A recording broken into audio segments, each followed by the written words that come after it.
Happy Halloween, everybody. Halloween music there. I know we can't do the show on Thursday because it's Halloween. It's going to rain anyway. Yeah, I know. Yeah. My costume, I don't think, is water resistant, so I don't know. I can't do the show on Thursday because I have to come up here to the studio. I can't have these lights on because I turn all the lights off and find one room at the back of the house where I can go watch what's Thursday? So football. So I can't do it then. Bah humbug or whatever they call it. So that's me. That is Halloween, and it is supposed to rain, unfortunately, but that's okay. You can still enjoy the day. You can still enjoy the day. You guys tell us what you're going to dress up as for Halloween, and we'll post your comments there as we're going throughout the day. Welcome everybody. How's it going over there, BC? You know, we've done a Halloween show before. We did. We did a Halloween show. Remember, I dressed up like Ricky Bobby. I had my Ricky Bobby outfit on that night. Man, I can't remember last week. I don't even remember what we did last week. I think I do recall that. What did I wear? Is that the day I wore the racing suit? I think so. You wore your racing suit, and I wore my Ricky Bobby suit. Sweated my nuts off that day. That was stupid. And that was, I think at that time, for whatever reason, all that I had that still fit, because I had been out for a little bit, all that I had that fit was like a 2-layer. Boy, yeah, that's right, because you were hot as hell wearing that thing. Oh my God, that was stupid. Never do that again. I will absolutely never do that again. But yeah, friends, tell us your Halloween outfits and what your Halloween plans are, because you can drop it in the chat wherever you're checking in at. I think the only place that you can't do it is Twitter. But on Twitter, you can go, which is the Racing America feed. But if you're on Twitter, you can like put in there, you know, so you can definitely do that as well. Hey, we've got a lot to talk about coming up at 6:45, about what's that, about 12 minutes out. We'll have our man Monty Chamberlain from Texana Raceway Park. We'll have a great conversation with him. And then Zach Freeman, now the EMOD champion at Corpus after just an amazing race. And yeah, hell, he doubled up this year. What a year for that dude. Trevor Cogburn, Little Nasty, the winner over at Heart of Texas Speedway in the Fall Classic. Then the Southern Sport Mods, and then Ray Doyon will join us as well, because I-37 has, they got a big event coming up. The DTK is coming up this weekend, but then they've got another one that's coming up after that. So there's a lot to do tonight, and World Series night, just a great time of year. It's just a really good time of year, don't you think? Because we've got all the short track racing that's really good with these big shows. And then World Series, college football, National Football League. I mean, it's just a good time. Hell, Formula One, nobody can stop Ferrari. It's just a really good time to consume sports right now. Not that there's ever really a bad time. Well, October is still bittersweet for us racing people, because you realize there's just a few race weekends left, not only for local stuff, but your national series. I mean, Formula One goes pretty much all the way into December. For their championship, but NASCAR's wrapped up, are going to be wrapped up here, and just amazing, just 2 races to go. And it feels like we just started yesterday. It flew. And what's weird about that is, you remember they had the break in there too. I mean, you had the time, the Olympic break. Yeah. Olympic break. Yeah. So you had that in there. So yeah, it really has. I mean, this whole year has just flown by way too fast, but I'm ready to get it over with, to be honest with you. Well, before you know it, December will be here, and you have to buy Kendall a new car for graduation. That ain't happening. She'll be employed by then, so she can do what the other one did. She can figure out a way to do it. That's why we've taken really, really good care of her machine. Our man Gilbert Simmental over at it's a real funny story. Gilbert told me with his car and with the car that Chloe had, because when he was the one that was taking care of those things for us. And he's like, with Kendall's car, he's like, okay, this one's got some pretty good juice to it. It's a Lexus SUV 2005, whatever that. Same one? Yeah, that 330. The one I had to teach her how to drive in that time? Same one. Simmental's like, let me tell you, this one's going to last. He said, when you bring it in, he said, I can keep making it work until you tell me to kill it, and then I'll do that. I'm like, it's going to live a while. It's going to live a while. So, yeah, so we'll see how that goes. Mr. Lindsay checking in. Tremendous job the other night there, winning in the micro mods. That was pretty cool. That was pretty cool to see right there. Now that dude has a following. He had a lot of excited people on the racetrack with him at Victory Lane. Bobby, I showed you this before the before the program here, right before we dove on, I'll pull this up right here before we get to our first guest coming up here momentarily. It's going to be Monty. So this is something, that we talk about all the time, where folks just kind of need to know how to behave. This was released from Hoosier at some point today. At Hoosier Racing Tire, we believe in doing our part to ensure a shared love of motorsports sparks passion, pride, and success. Blah, blah, blah. It goes on and on to say, while we recognize the deep commitment racers have for their craft, we condemn any use of verbal or physical aggression within our sport towards our employees or others. We're committed to partnering with Racers Globally to remedy concerns, issues, or questions related to the Hoosier Racing Tire family and openly accept feedback. And, it goes on to say that if it pertains to the Hoosier products or whatever, and it gives info at HoosierTire.com, that they encourage respectful conversations and so forth. I can only venture to guess, because this would have to be, because you've had the tire stuff that's been going on the last couple of years with the going to the S1 and the S2s and all that. I'm assuming some people have been pushing the envelope just a little bit, maybe went a little bit too far. And Hoosiers, this is Hoosiers' way of saying, get your shit together. I mean, basically, it sounds like something went haywire. We don't know exactly what went haywire. I'm sure there's other people in the know that know, but clearly something didn't work out right the way they had planned it to be. So I think that I mean, you don't just release PR statements for nothing. You gotta, that little graphic got created for some reason. Yeah. And that's where I think it's been really hard for them, because you had, during the pandemic time and so forth, you had, I mean, obviously there was a tire shortage, whatever, was causing that. And I never doubted that. I don't know why.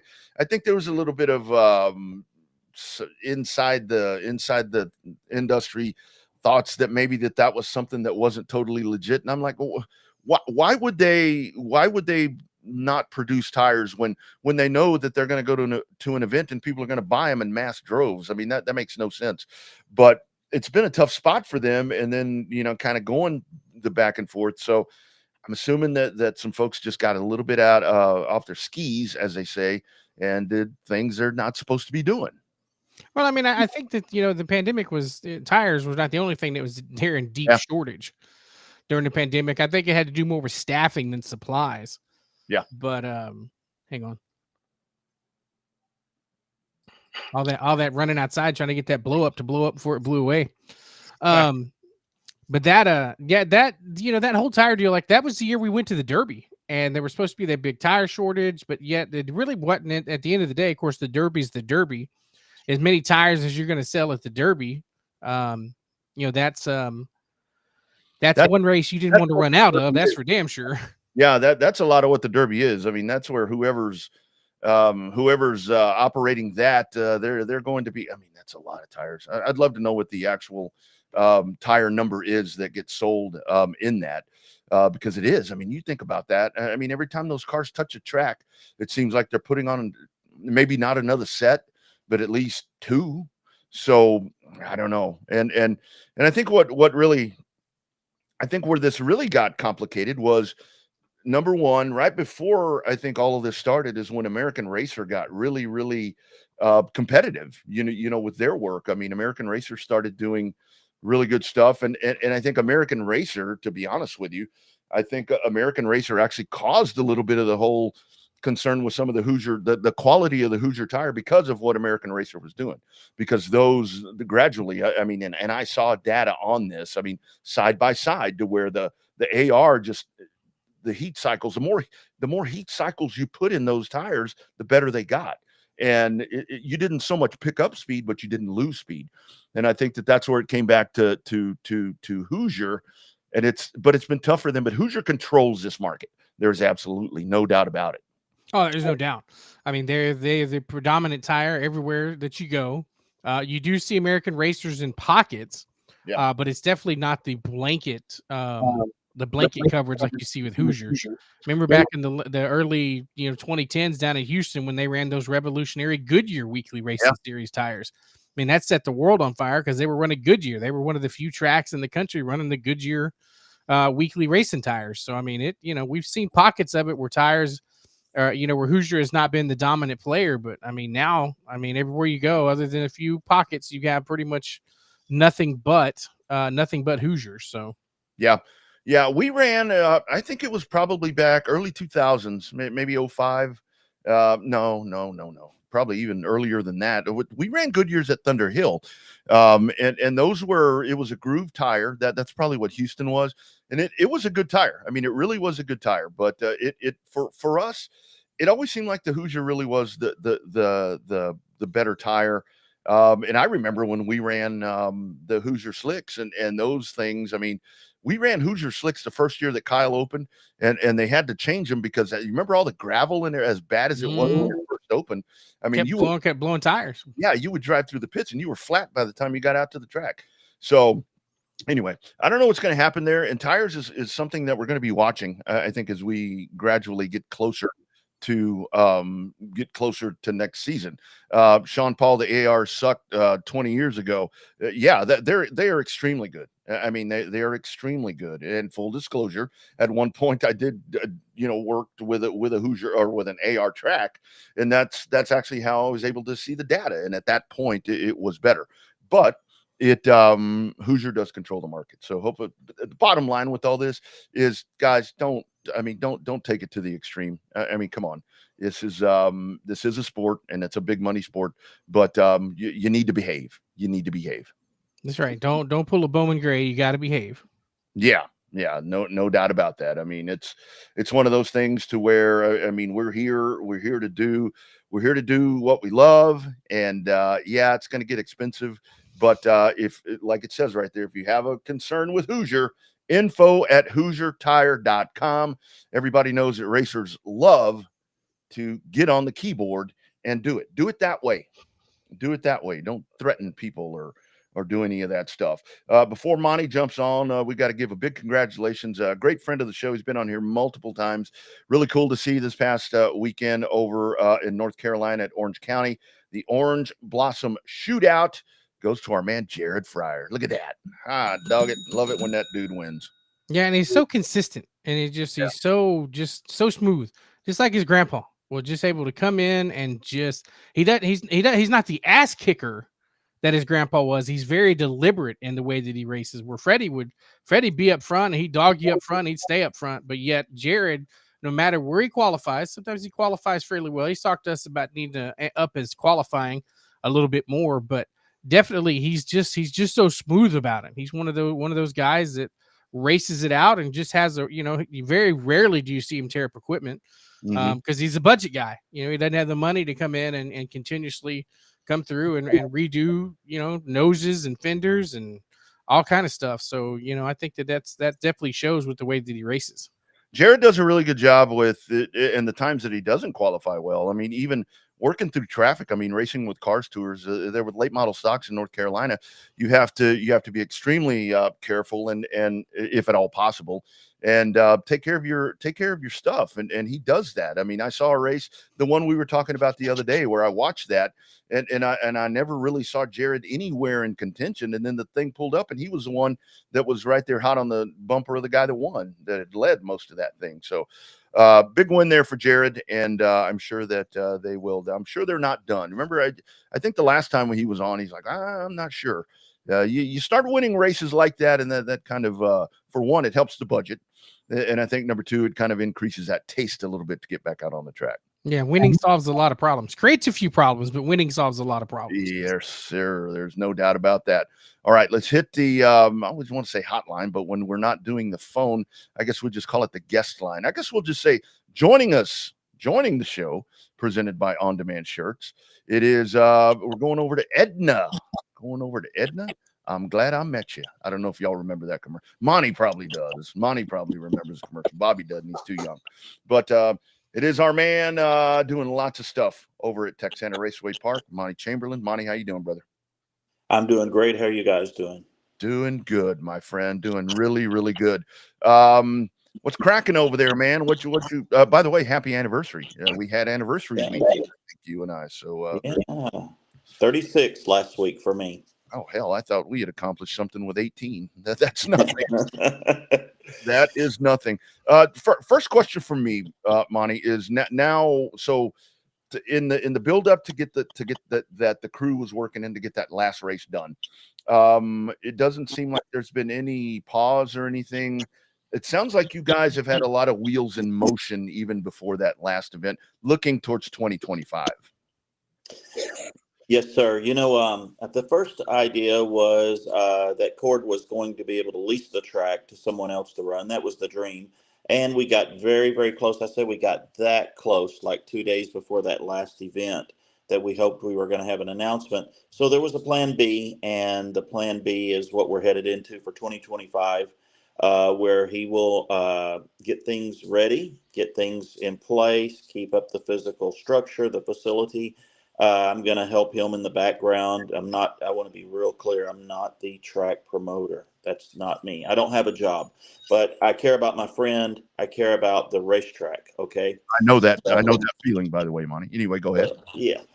So anyways, I'm in the background helping him. And yes, as a matter of fact, we didn't take a pause. We had been talking about this. If it went to plan B, we wanted to be on top of our game. We wanted to get a shell schedule out. I think too many times folks are between two things in an off season, folks are asking about where are rules, what's your schedule going to be? So that was our first goal. And to tell you about the truth on the schedule, I talked to Cord and I felt it was extremely important to reach. I really do feel this extremely important to reach out to Marianne, to Ray and Michael and Owen and present what we proposed. And to see if they, what I was looking for is did it have anything that was just a showstopper for them, or they gave them great heartburn because they have something annual. And Marianne gave me some feedback. Now that feedback she gave me was super helpful. It was about something coming up in the spring. And then I think Ray gave me some feedback. So we tried to avoid their opening night, and we did. So we just kind of did that, and then the rest of it just flowed. So we do have a schedule. We know the rules for 3 of the classes, and we're going to land on something for factory stock. That's a big, we want to do the right thing, the best thing, to be quite honest, for the track to draw cars, and the best thing for the drivers so that they can compete in various locations. But the verdict's out on that one. So we're busy, but and revamping the website. The website that Texana had was dormant for about 2 years. It was being paid for. It just didn't have any updates, and it's in existence. But we have purchased a new. It's gonna be a new domain, and is the work's going on behind the scene for that, and it'll be launched before too terribly long. We'll make a big announcement about that. It's awesome.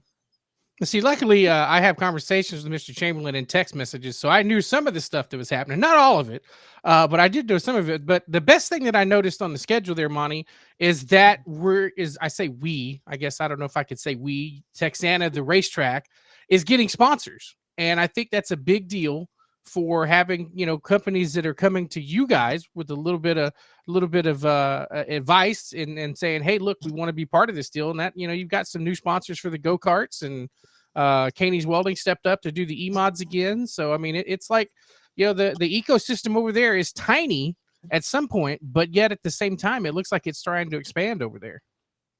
Yes, and Bobby, a lot of that is just outreach, making some connections and so forth. It takes a little sweat equity to get things done. I want to back up just a second. The first thing I should have led out with when you asked me a question, Rodney, was the most exciting piece of information about 2025 is Bobby's coming back as the announcer. There you go. Oh, yeah. That's important. I guess it's official now, huh? Yeah, well, yeah, we said it. But hey, you had posted that. But I will tell you real quick on those sponsors. Just want to restate because they're so critical. What Bobby mentioned is we do have Penny Heavy Hauling LLC. They're out of Danbury in Brazoria County. Quick little side note on that. Coincidentally, that's Joseph and Danielle Penny, along with some partners that own that company. And when we talk about heavy hauling, these are they haul huge pieces in the Houston corridor and outside. But coincidentally, I had known Danielle's dad for about 35 years now, Mike Davenport, who used to race with us as well. But they owned They were a family operation. So Danielle is a third generation company owner in the heavy haul industry. And her dad's company, which was Davenport, and then it turned into Davenport Mammut. At the time that I was with TxDOT, and I worked in that arena, they hauled the heaviest load in the state ever, which was 1.3 million pounds Wow. down Point Comfort. It was where Formosa exists now. But also, as Bobby mentioned, we have Caney's Weldon coming back. He's a good buddy of the track and a friend. Been a partner for years in different things, and he'll be back. He's carrying the title sponsorship, his name for E-Mods, and a new one on board. They took over that crappy Monty Chamberlain Motorsports name for the factory stocks. But seriously, I was glad they did. I was happy to have someone else step in this year. But it's A1 Used Cars Incorporated out of Victoria. And we got to thank Summer Nave for making that connection for us. That's synergy Yeah. in action with these connections and getting people interested. And they get a nice little perk. They get their company advertised all year long. Bobby mentions them several times in the night. They get on all the marketing we do. They also get a night in the suite, that's another little perk to sit side by side with Bobby, wall to wall. And then I will put this out there. We're still looking for, and I haven't really marketed this yet, but we will. We're looking for a limited modified title sponsor and the Hobby Stocks title sponsor. So we'll put that out there heavier in the weeks to come, but we'll be looking for that sponsor as well. Absolutely, man. That is really good stuff. And the other thing, and good job, Summer. Good job, Blondie. Good job on getting that done. One of the things, I mean, looking at and again, I know that things are subject to change, and maybe adding is always usually what people are hoping for. But seeing the Southern United Sprint series on there, and seeing dirt trucks, and seeing all of that, I really like that. I think you guys are going to have just a great expansion to an already very solid regular class of cars that you have each time out there. Yes, sir. Speaking of the trucks, I had reached out to George, who is one of the new owners of that series, and talked to him about making one date for now to see how the series takes back off. I know they were getting low on truck count. So instead of making false commitments to them, we wanted to make one commitment, and then we'll see how it goes. And if it's growing, look at others. You're right about the Southern United Sprints. We worked with Teresa and Randy and have those down for 2 solid dates. We are chomping at the bit to get dates for stems and for the dwarf cars. We have had several dialogues with them, and I actually think those guys are tired of my text messages probably, but they absolutely are great when they come. And it's because of this. They put on a good show. That's first and foremost. And they bring cars and people with the cars. That's a good business decision. You can't beat it. They're both awesome series, and we're anxious to get them on the card, and wherever they want to fit in, and hopefully 3 nights each for each of them at a minimum. Love it. Sorry, I was muted because the dog was barking. I think people just don't understand the amount of infrastructure change that Cord has put into that place. If Texana, if you hadn't been to Texana in a couple of years, it's almost like you won't recognize the place with the new grandstands, the new bathrooms, the new tower. I mean, it just seems like, I think Cord, everybody knows Cord's commitment, but if you can't see it with the amount of money and time that he is spending revamping that place, I mean, you just don't know, right? I mean, it's a total. I mean, every time I show up every year, it's like a brand new racetrack. Yes, he has poured a lot of investment in that place. Probably a lot more than he ever paid for the whole thing. A lot, I think I talked to you guys back in the spring just before we got started, but he's got a tremendous amount of new LED lighting through the parking area. He had updated the PA system, which wasn't horribly old, but it was, at least 10, 12, 13 years old. But he updated that. He put an entirely new fence and cables up in the front straight before this year. Several other things. And then I move on to what happened this summer was a surprise, a curveball. And it was real. It was a real deal. We're in rice country. We're called the Rice Belt in Edna. Edna to Wharton, all through Bay City, all of that area. So a rice farmer is directly behind, kind of if you think about looking at the track from the grandstand side, if you look off to turn 1 and 2, that rice farm is over there. Well, his levee did breach and it started flooding into the ditch, and that's their livelihood. I mean, that's their bread and butter. So they had to keep pouring the water to it. And then when they did keep pouring the water to it, the ditch cannot handle it, the drainage. And it would come off into the Texana property, which was already wet from our, you wouldn't believe it right now, as dry as it is, but back in the summer, in July, it was wet, very saturated already. So it wouldn't drain off, going to the side of the Texana property between the Burcombe and Texana. And that cord went out there and did elevation measurements. And the water is trying to push uphill to get to the county roads. So he reached a deal with the homeowners all the way back to 111, the property owners, and he did all of the work for everyone. He brought 2 drag lines out there, or track hose, I guess you'd call them, and dozer and everything, and they redirected the drainage to stay behind the property and then go all the way down to 111, which is moving downhill, and that's going to pay huge dividends. Cord had told me a couple of weeks ago he can't wait for it to really just come a huge storm and see how that thing works. Yeah, maybe this week. Yes. Week we'll get enough in there. Monty, the one thing that I wanted to touch on with you, you mentioned with the factory stocks and trying to figure out that. I mean, because that's there are different variations of it. I mean, it is the factory stock, but depending where you are, and then the limited modifieds, that one already done. I really think that with the core of those 2 divisions of what we'll call weekly racers, and I'll make a statement, then get your thoughts. The fact that you guys are working hand in hand with the other tracks, or at least, communicating with them, I think that that's something that's really going to encourage those 2 divisions to really grow at Texana, in my opinion. Yes, I'll actually touch on one other as well for on that subject, Rodney. But limited modifieds, we had to make a decision first for them because we weren't drawing the cars. Now we're in a very challenging location physically, but we weren't pulling limiteds all year, and they cost a good bit nowadays to run them. I'm just being real blunt and honest.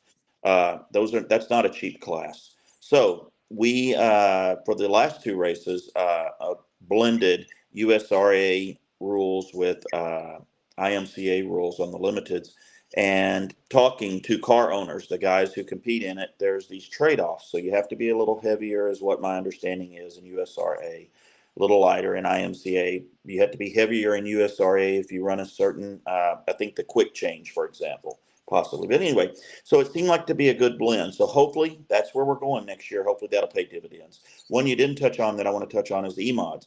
That's an incredibly, class has been growing.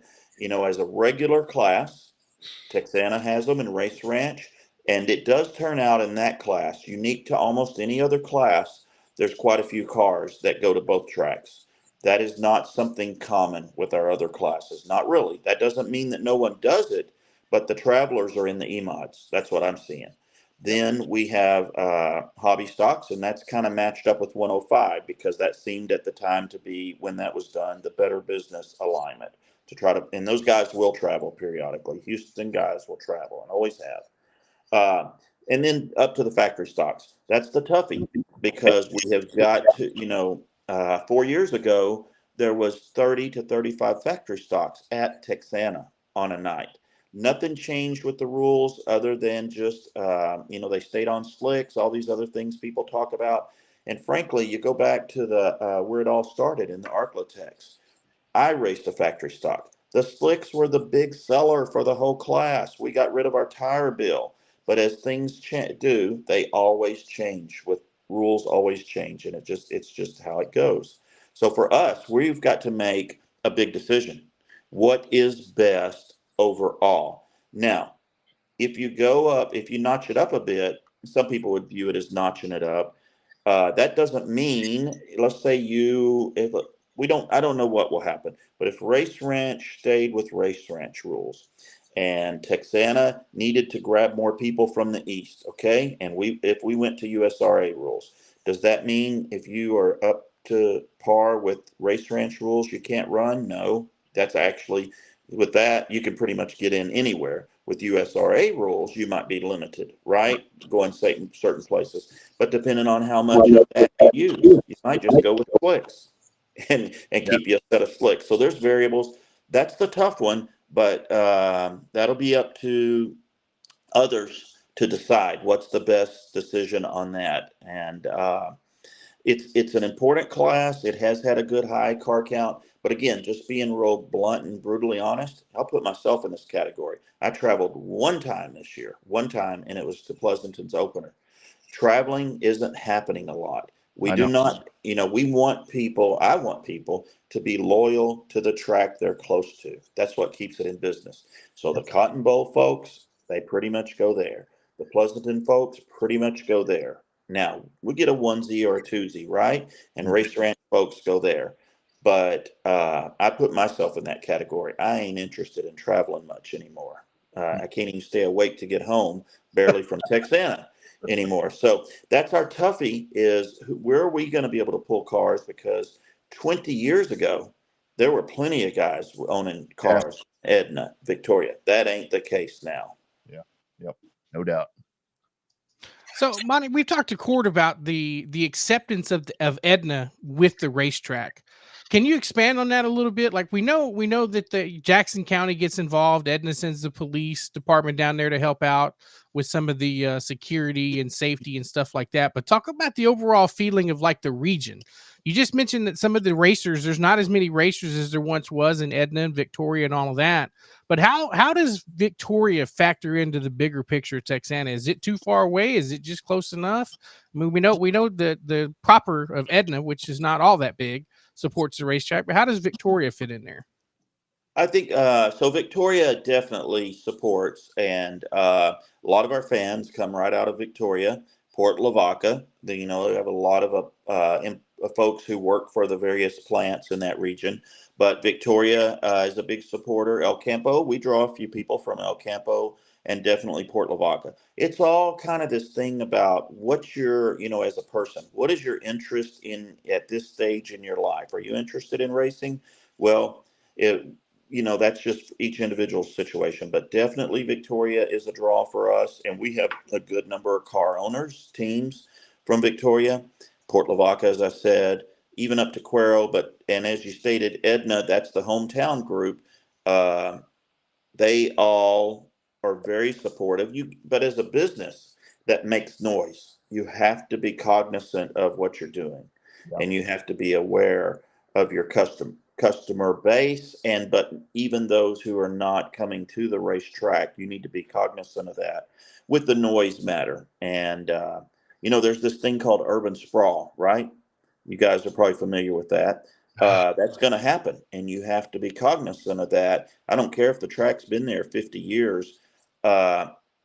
People outweigh what we're a small group of interest racers and race fans and all of that. So you have to adjust with times. And when that hits the fan, there'll have to be adjustments. It's the way it goes. Yeah, that's that's a big killer of racetracks right there. And we hear it all the time to where it's like, well, the track was here first. It's like that doesn't matter. I mean, and especially Monty, and I think that Edna is probably already feeling this. I mean, I've been out there. I mean, it's that footprint grows. I mean, one of the things I love about Texana is that it is kind of out on the outskirts of town. But the town's kind of moving that way, and you can't, and from the other direction. So that gets really, really hard. Monty, for folks, you mentioned some of the other divisions right there, or that maybe just want to financially somehow be a part of what's coming up in 2025, and I'll pull that schedule up again. Best way for them to do that, because we want to try to help push as much to you as possible, or to Texana as possible, because that's your small town racetrack, and that's the way it used to be. Yeah. So on that note, we'd love for them to message the Texana page on Facebook. That's our venue, our easiest way to communicate right now. Just send a direct message if they'd like to get engaged somehow. Being a title sponsor for a class is not the only thing.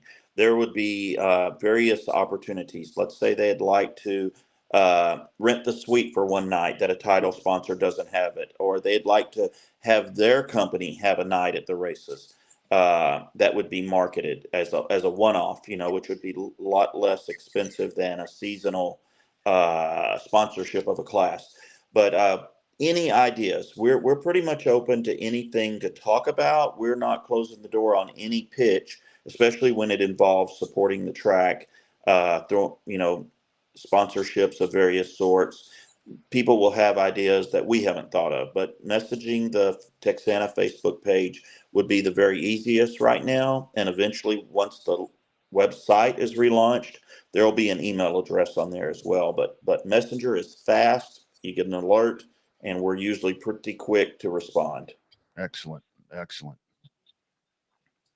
Well, I, for one, am looking forward to the 2025 schedule. It's a lot of dates. It's a lot of commitment, but I love that little racetrack down there. I've made some good friends. A lot of them got introduced to by you, Monty. So still learning the racers even after all these years, but it's a fun little racetrack. Hopefully that when we get a chance to get the streaming stuff worked out, the people will get a chance that hadn't seen it or heard about it before until now will get a chance to watch some of the races on there on a big national scale and see what the Texana Raceway Park is all about. So hopefully we get some more good news coming up for 2025. Yeah, that'll be exciting. And, Race On is an awesome venue. There's folks who can't make it to the track. There's folks who live far off and like to view what's happening here, so they would never come to the track. So Race On is an awesome venue. It's a good tool for the track to market the product, and a good tool for, be quite honest, for revenue generation, because they don't just come in and film for free. There's a piece of the pie in it for a track, and you want that there.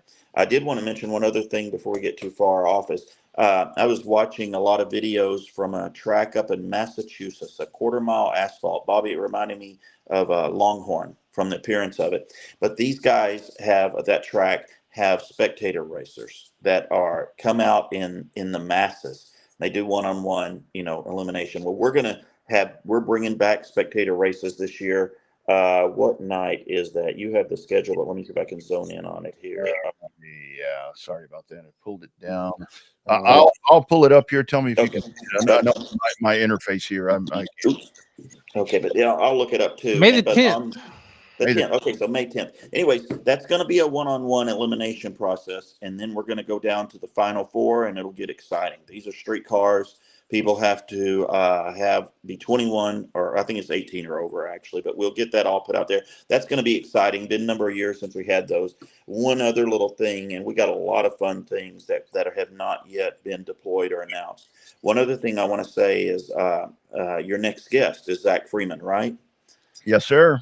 So I want to congratulate Zach. He was a busy man this year with his, you're going to talk to him about his race ranch class championship. Well, you know what? He pulled that off at Texana also. So he was a busy dude, and congratulations to him on both of those tracks. Absolutely. That dude right there, he got after it this year. And I don't know, Monty, if you got a chance to see that race Saturday night, but that was one hell of a finish right there that he was a part of. So yeah, really, really cool stuff for him. Monty, always a pleasure. And I'm just a text away or whatever if I can help with anything. Of course, you and Bobby communicate on y'all stuff, but let me know what I can do. And man, we'll just make that small town racetrack, make it do some really good things. Awesome. Thank you guys for having us. Absolutely, my man. Take care, and we'll talk to you soon. You bet. Bye-bye. You bet. Take care. There he goes. Monty Chamberlain. Big things happening out there. And I do like that they did, like he talked about. They were really quick on that. And he answered something that I really didn't want to ask, because I wanted to ask as quick as that schedule came out. I was curious if they had conferred with other tracks, and they did. So really cool. I think really good things are going to happen there.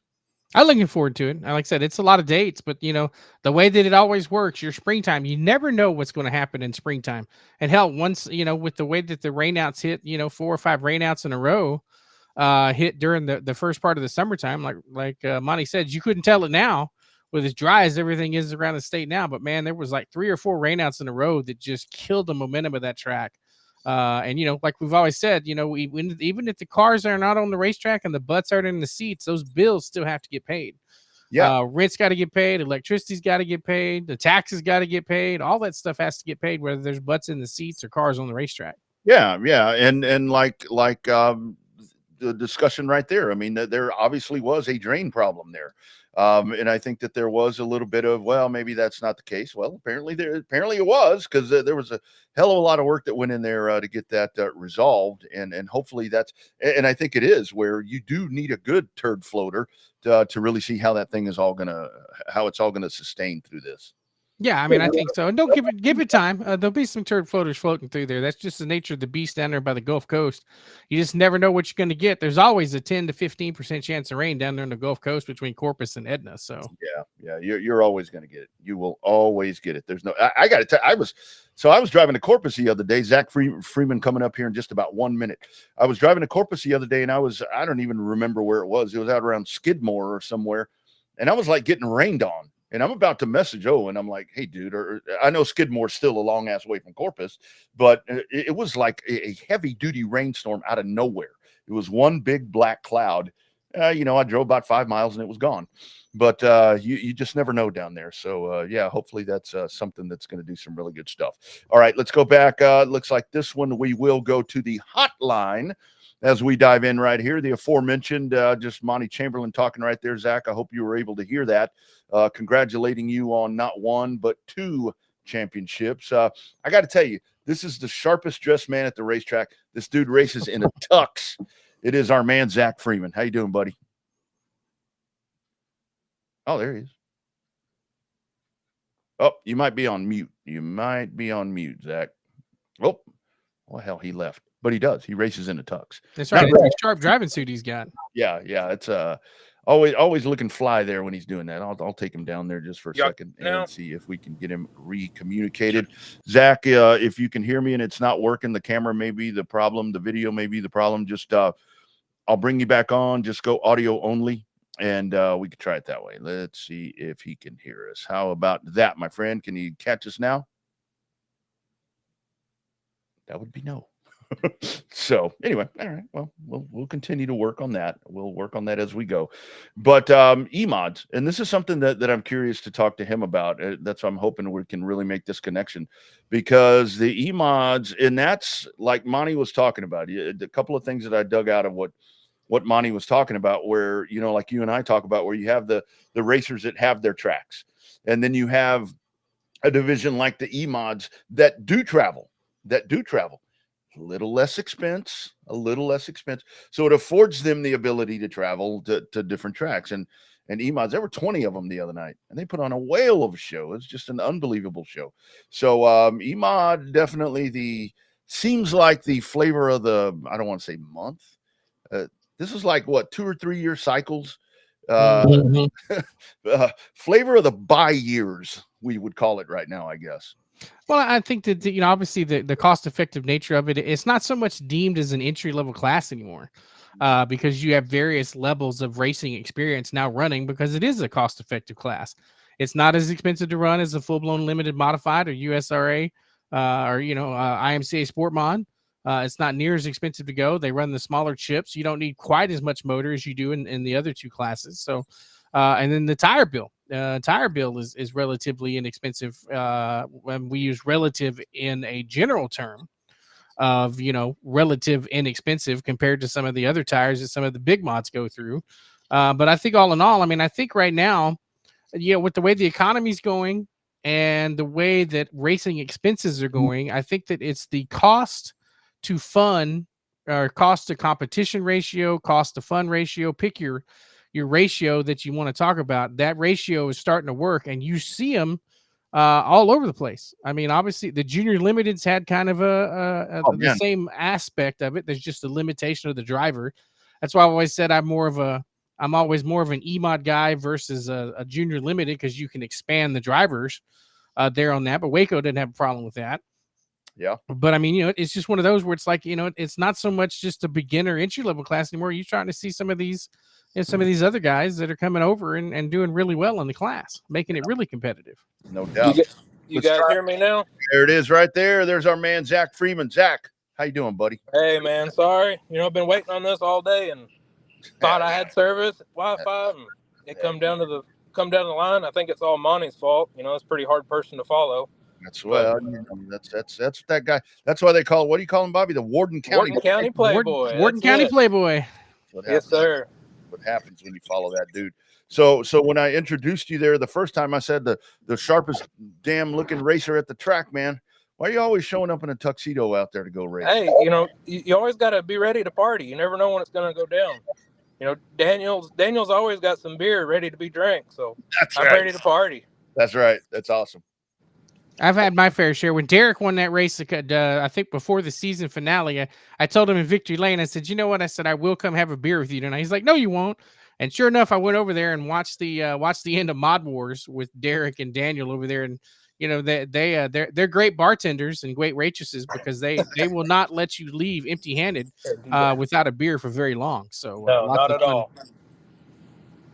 Hey, Zach, and I got to tell you right there when I saw you after the races, I knew I liked you for a lot of reasons, man, but you had my flavor of choice, dude. I don't know if that's your flavor of choice or somebody just handed you that, but you had one of those natties, my brother. Yes, sir. You can't go wrong with the old fatty natty. Dude, I said, now this is good people right here.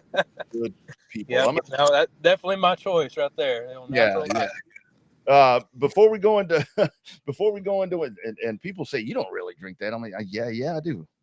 Yes, I do. Saturday night. Talk about that night. When Daniel wasn't there, it that kind of sealed that part. But still, it was. I mean, this thing was so tight. It couldn't have got no tighter than it was. Kind of talk about that night and then the finish. Man, that night was wild. The track was great. During our feature, I think it was a second caution, third caution. Man, the water started coming up. Man, it got slick, and then all that sand coming up, and it got pretty rough. But Calhoun, he showed me his nose once there on bottom. I was like, and he's always super, super fast. So I was like, well, I'm going to ride the bottom for a little while and try to hold him off. And I told Sean after the race, like, man, I've never been so happy to see somebody throw up 5 fingers in my life, because this was a workout. And then a little bit later, Parker showed up, and on the outside, I was like, man, I don't know what I can do, but I'm going to make this green machine as wide as I possibly can, try to hold off a few more laps. And then it come down to the checker, and, I don't know what happened. Apparently we made it there first, I couldn't even tell. I couldn't even tell, dude, from where I was. I mean, y'all came out of the corner, y'all went across, and I'm like, the winner is, and I didn't say shit. I'm like, we're going to let somebody else. That's what my car owner was saying. He's like, man, Rodney, he likes to talk. And when that happened, he shut up. He quit talking. I pulled up next to Parker, and we looked at each other at the same time and both threw our hands up like, who was it? And that was the deciding call. There it is. So, yes, sir. Hey, Zach, your season didn't start out the best of ways down there in Texana. Talk about that opening night there when the drive shaft decided to do a peekaboo over by your elbow. Yeah.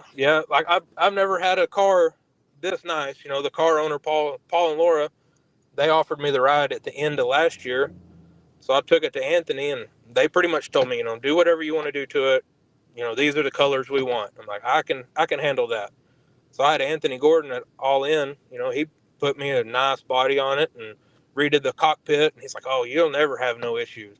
Like you said, first night out, man, the drive line come through. And I think if I was going any faster, it could have been a lot worse. Like you said, Bobby, it come through the floor and it hit just right.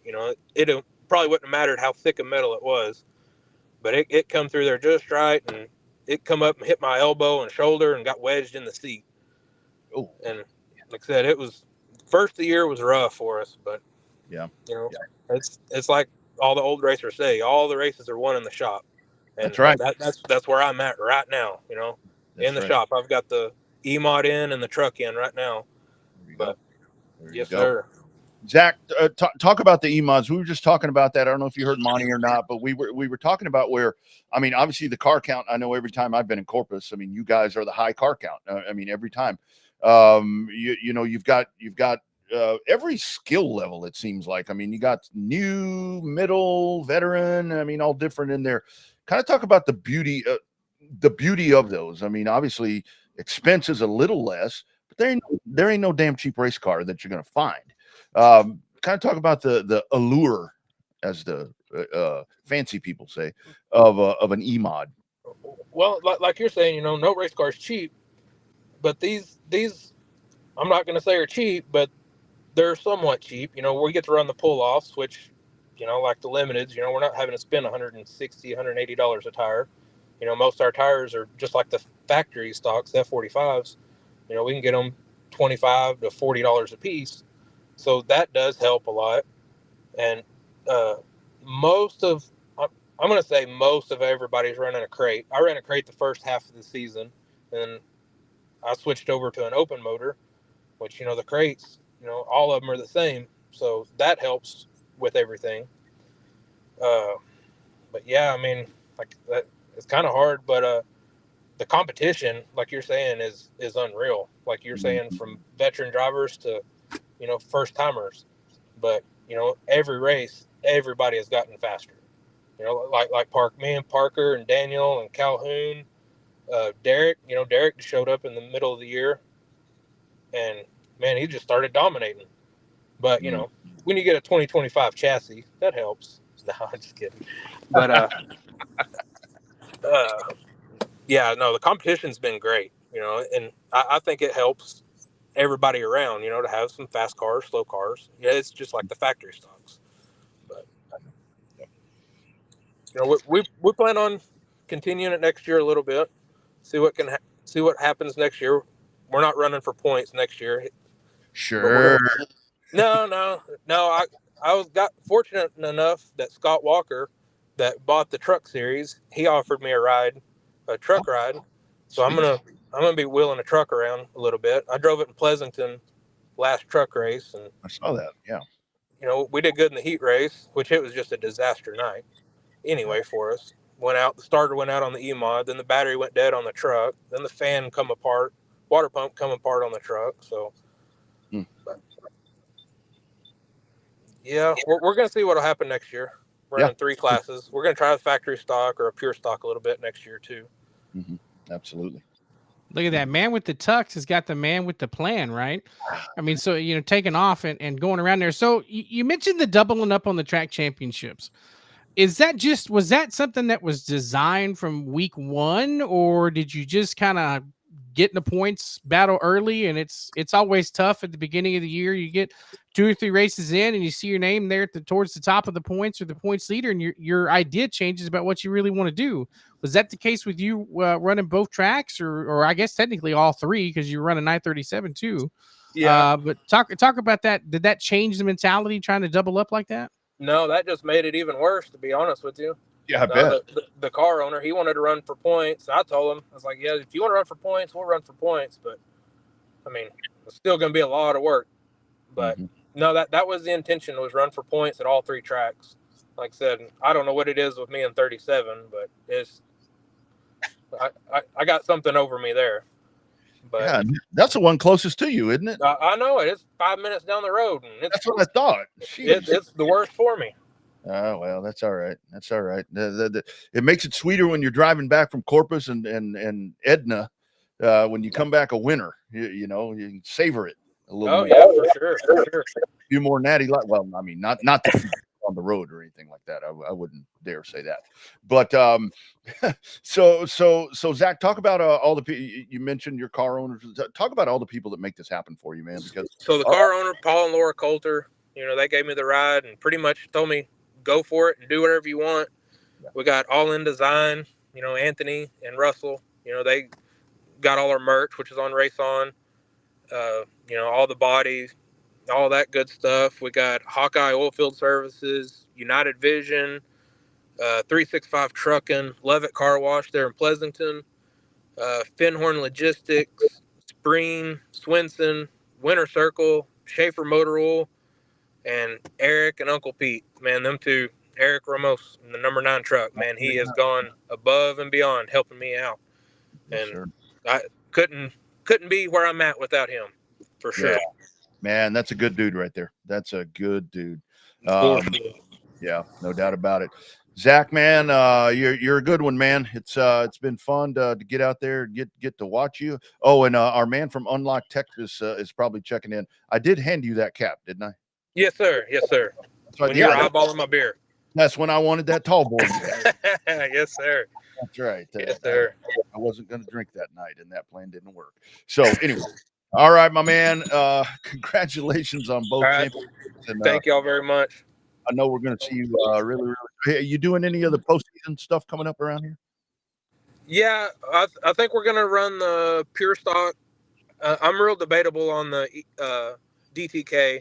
I had 2 E-mod motors. I put one in my factory stock, ran Cotton Bowl, and I don't think it's really gonna have enough. It's like the old rules package.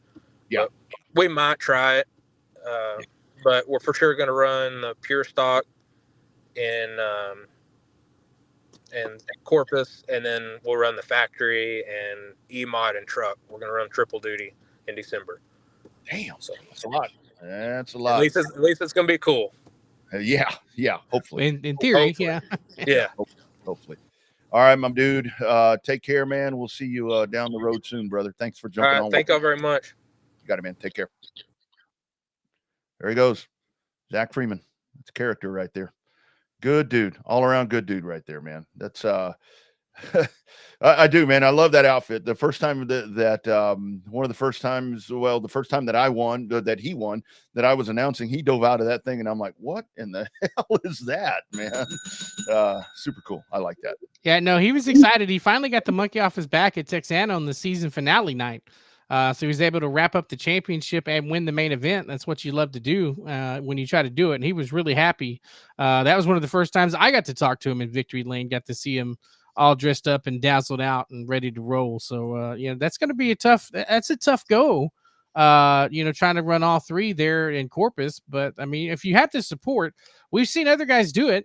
Namely, Jared Maupin is one that likes to double up and triple up and sometimes quad them up. Depending on how many, what the money situation looks like. So, it's a lot of work, but we've seen guys do it. So it's not impossible, but man, as long as you got the team behind you and the support to help you in the pit to switch in between those machines, I guess, more power to him. I mean, I couldn't do it. I wouldn't want to do it, but then again, that's why Zach races and I don't. Yeah. By the way, Jared did double up in Corpus the other night. So, emphatically. So, yeah, exactly right.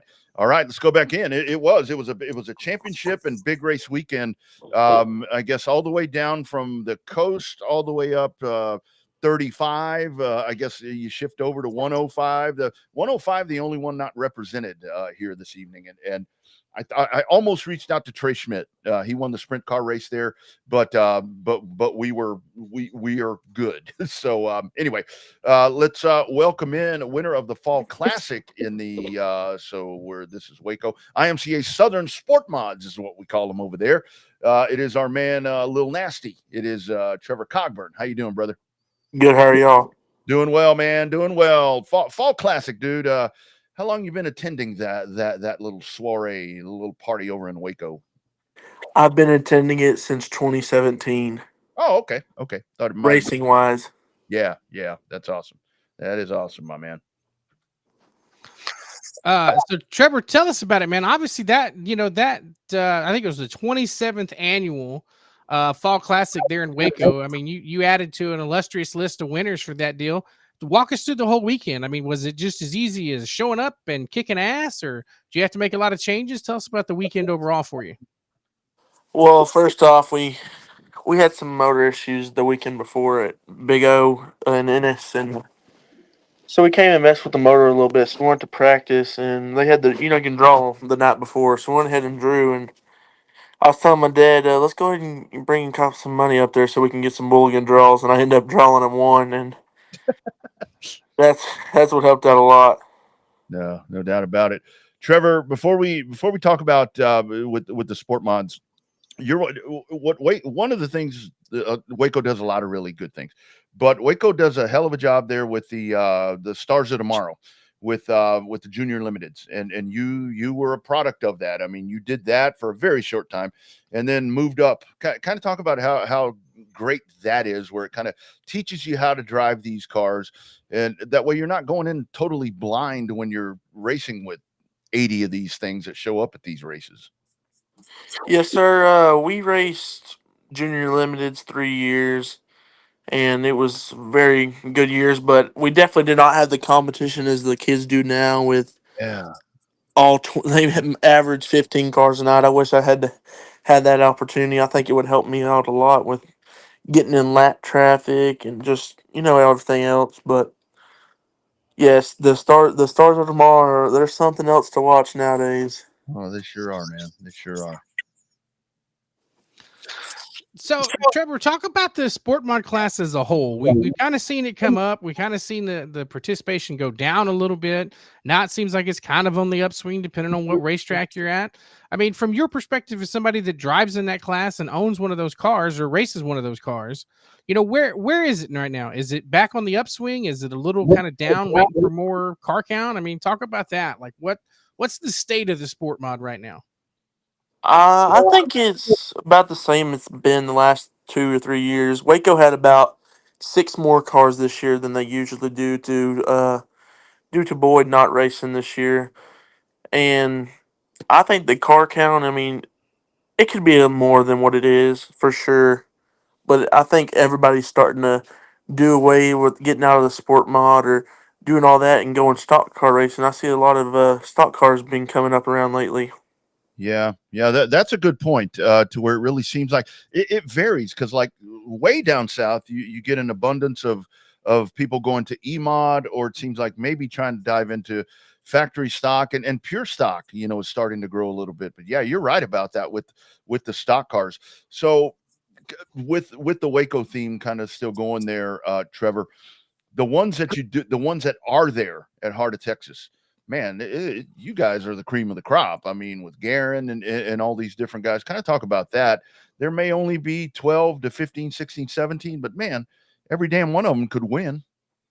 Yes, sir. We have average about 15 cars a night, and there's no slow ones. Not at all. It's it's definitely a competition, and staying focused every night with all the competition that comes from everybody there, especially the 17 car, Shepard, Garin. And you have all these out of towners come like Jarrett Branson because Boyd was not running this year, and there's and Wilkins. There's so many that I can name off my top of my head that are competitive every week. Oh, sorry. So Trevor, tell us about your car, dude. We've been popping pictures of it up. I mean, is it one of those newer cars? Are you guys able to make it work with an older chassis? I mean, talk about your racing program a little bit. My racing program, I've kind of drove everything about the sport mods. I've been in an Express, a Wicked, a Hellion. I won the junior with my Hellion and the National Rookie of the Year in my Hellion, and then I'm a little too tall to run anything else. So Jason said he could build me some tall cars. So I've been in an IRP ever since then, and I can't complain with the dude. If I call him, he's going to answer the phone, and he knows what's going on in the sport moderation world. I think he's the top of the line right now. Yeah. Trevor, so Fall Classic was that it, or do you is there more that you're going to do? I know there's big shows still to go. I know that's where it's kind of weird, because now down south we're going to have a shitload of them. What are you guys going to do before we turn the calendar to 2025? We planned on being this being the last weekend, but with them bringing in limiteds to race with USNTS in 2 weeks, I think we're just gonna run that and then call it a season, because I really wanted to go to I-37 and race the showdown and the DTK Memorial, but I'm end up going to be going to the Dome in Missouri to watch all them. Yeah, absolutely. So what do you think of that, dude? We were talking to somebody last week, and they were getting ready to test the car to take to the Dome. I mean, isn't it nuts? I mean, now granted, the opinion varies on the quality of that racing surface after a couple of races, with as rough as it gets when you see it on TV. But I guess it doesn't matter because they sure don't have a hurting for cars when they go to race in the dome, do they? No, sir. I think I like if I had to modify it, I'd definitely try to go to it. I think running on that motocross dirt would be fun because it gets so rough. Yeah. It's like racing the beginning of Waco when you have the rain in the spring and then getting back into racing. Like this year, we had a 5-week rain out, and then we got the All Star Shootout to come out, and it was rough, rough, rough. And I ended up winning it that night because it was so rough, and everybody was kind of tiptoeing around. But I like that cornfield stuff. Yeah, absolutely. Trevor, lastly, man, talk about, I mean, your family, talk about all the folks that do this for you, man, because, like I said, I've been watching you here for, several years when I first started heading out there. Tell us, everyone that puts all this together for you, brother. I can't thank my dad enough. I got class at nights, and he's the one who helps me a lot, especially when I got class at nights. And my mom, she's really supportive of me. Even though she don't go to the track, she supports me a lot. My grandparents, my brother, Morgan, Molly, Clint, my uncle Chandler for helping me every week. Like last weekend at Fall Classic, he was there every night, changing tires, changing shocks, and doing everything I needed him to do for me, setting air pressure and Yeah. all that. But I also can't thank Affiliated Auto Glass enough, Waco Freightliner for the Fletcher Power Plant, C3 Chicken Coops, Connor Crush Stones, King Seamless Gutter, Lone Star Truck Group, and Old West Cowboy Church for the Sunday morning preach, Double H Livestock, Interbank, um, Cattleman's Wife, Trujillo's Mexican Restaurant, Southwest Maintenance, Wicked Fast Transmissions. There's so many I can't even name them off. Yeah. So it looked like at the end of that when you won the classic there, man, looked like a lot of excited people. Got kind of talk about that, man. Just winning that's a huge event. I mean that is a massive race right there. Just kind of talk about the excitement for all of you guys because now you're etched, and Lord knows they keep all the damn history there at Heart of Texas. You're now a fall classic winner, like Bobby was talking about. Yes, sir. It was definitely a crazy. I know I was starting on the pole, but I didn't have no expectations of winning it. I had such a stacked field behind me, and starting out front like that, you don't know where to run. And Yeah.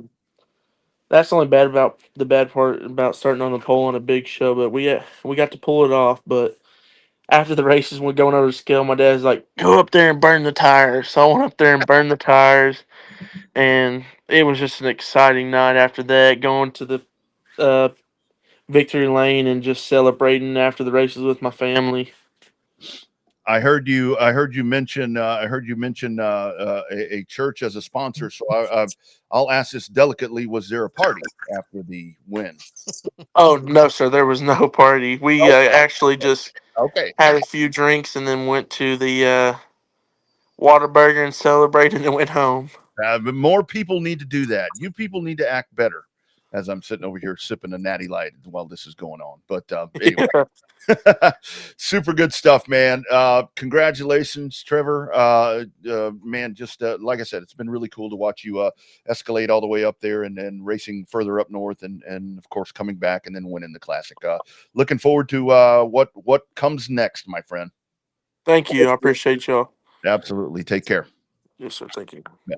There he goes. A little nasty. Trevor Cogburn, winner of the 2024 Fall Classic in the IMCA Southern Sport Mods over at Heart of Texas Speedway in Waco. Another great season at Waco, capped with the good old Fall Classic. And they did. They had a hell of a – well, the rainouts, because like he was talking about, those rainouts were horrible because it wasn't – it's one thing when it's like rain out, race a couple of weeks, rain out or whatever. It was every week. It's everywhere. Same Yeah. problem happened in a lot of racetracks, but Waco and Texana got the worst end of that. Race Ranch got a couple of rainouts in there that didn't help out at the right time either. But yeah, rain, you couldn't, like you said, you couldn't tell it now with as dry as everything is now. But damn, it was that late spring, early summer, man, that was rough on racetracks. Oh man, it really was. I mean, it was absolutely horrible when all that was going on. And yeah, I think for the Waco when that was going on, there were two because it was early enough in the season. because like my calendar was always for Waco. It was early in the season when I could go.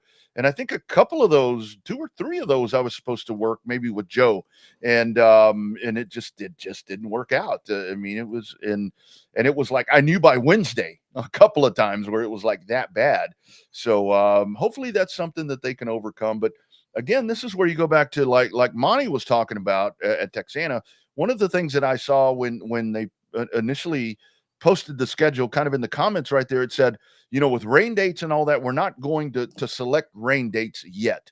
And I like that move also because it makes it hard. What track was it? Maybe it was Cotton Bowl that one season where it's like, okay, here's the dates, here's the rain dates, and it would like rain out this event, and the first rain date came up, and hell, it was getting rained out. Yeah. And it's like, man, that gets really hard to try to. Then you're just kind of piecemealing, and that hurts your car count. And the crowd, they don't know what's going on, and it makes it tough. Yeah, it's crazy in today's world with social media and everything else. When you talk to a race fan or you talk to a racer, well, hell, I didn't know who was racing. I didn't know when we were racing. It's like, nah, you're not trying hard enough. Yeah. Well, there's the old thing. Let me tell you, I have stood many, many times with Owen Pittman, and that phone is always the text notifications going off or it's ringing. Owen Pittman is unbelievable in a lot of ways, but it's always with him. Like at the different tracks, it's like I've been around him in Corpus, phone rings. He's like, Race Ranch. I'm like, how do you know that that's, well, I mean, I guess if it's somebody he knows, it's going to have their name. But like then I see him at Houston, HMP, or in his time at Texana. I'm like, man, I'd be all confused. I'd be like, where am I? I'd answer. It's like when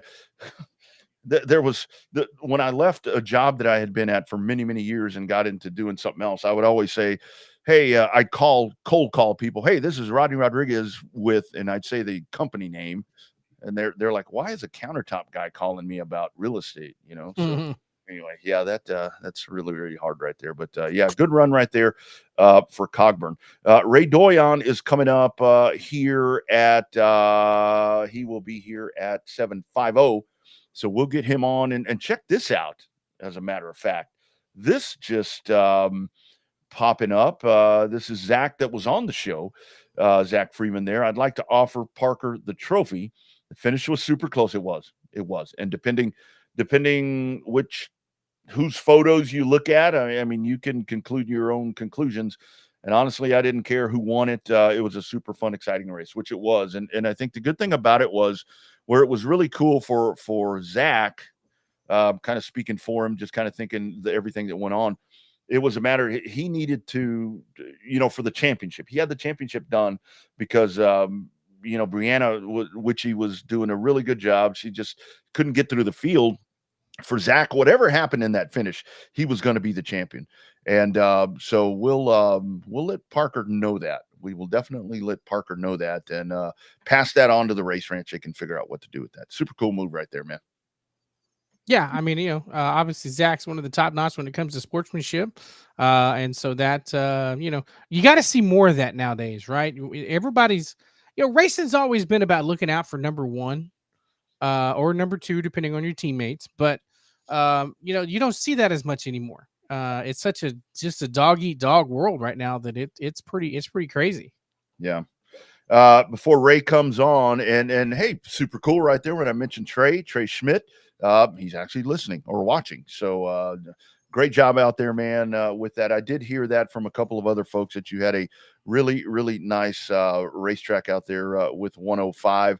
And again, you as we're start to get to the end of everything, I think 105 is another racetrack, Bobby, that we can talk about. We probably need to get somebody on from there. That way we can kind of button up the season, put a bookend on it, because they were on with us early in the year. But you think about them, I mean, with weekly racing, I mean, they were able to pull off a full calendar. Good car counts. I mean, they entertained the Lone Star 600 this year, and then sprint car racing like that. This Halloween Havoc that just went by this past weekend.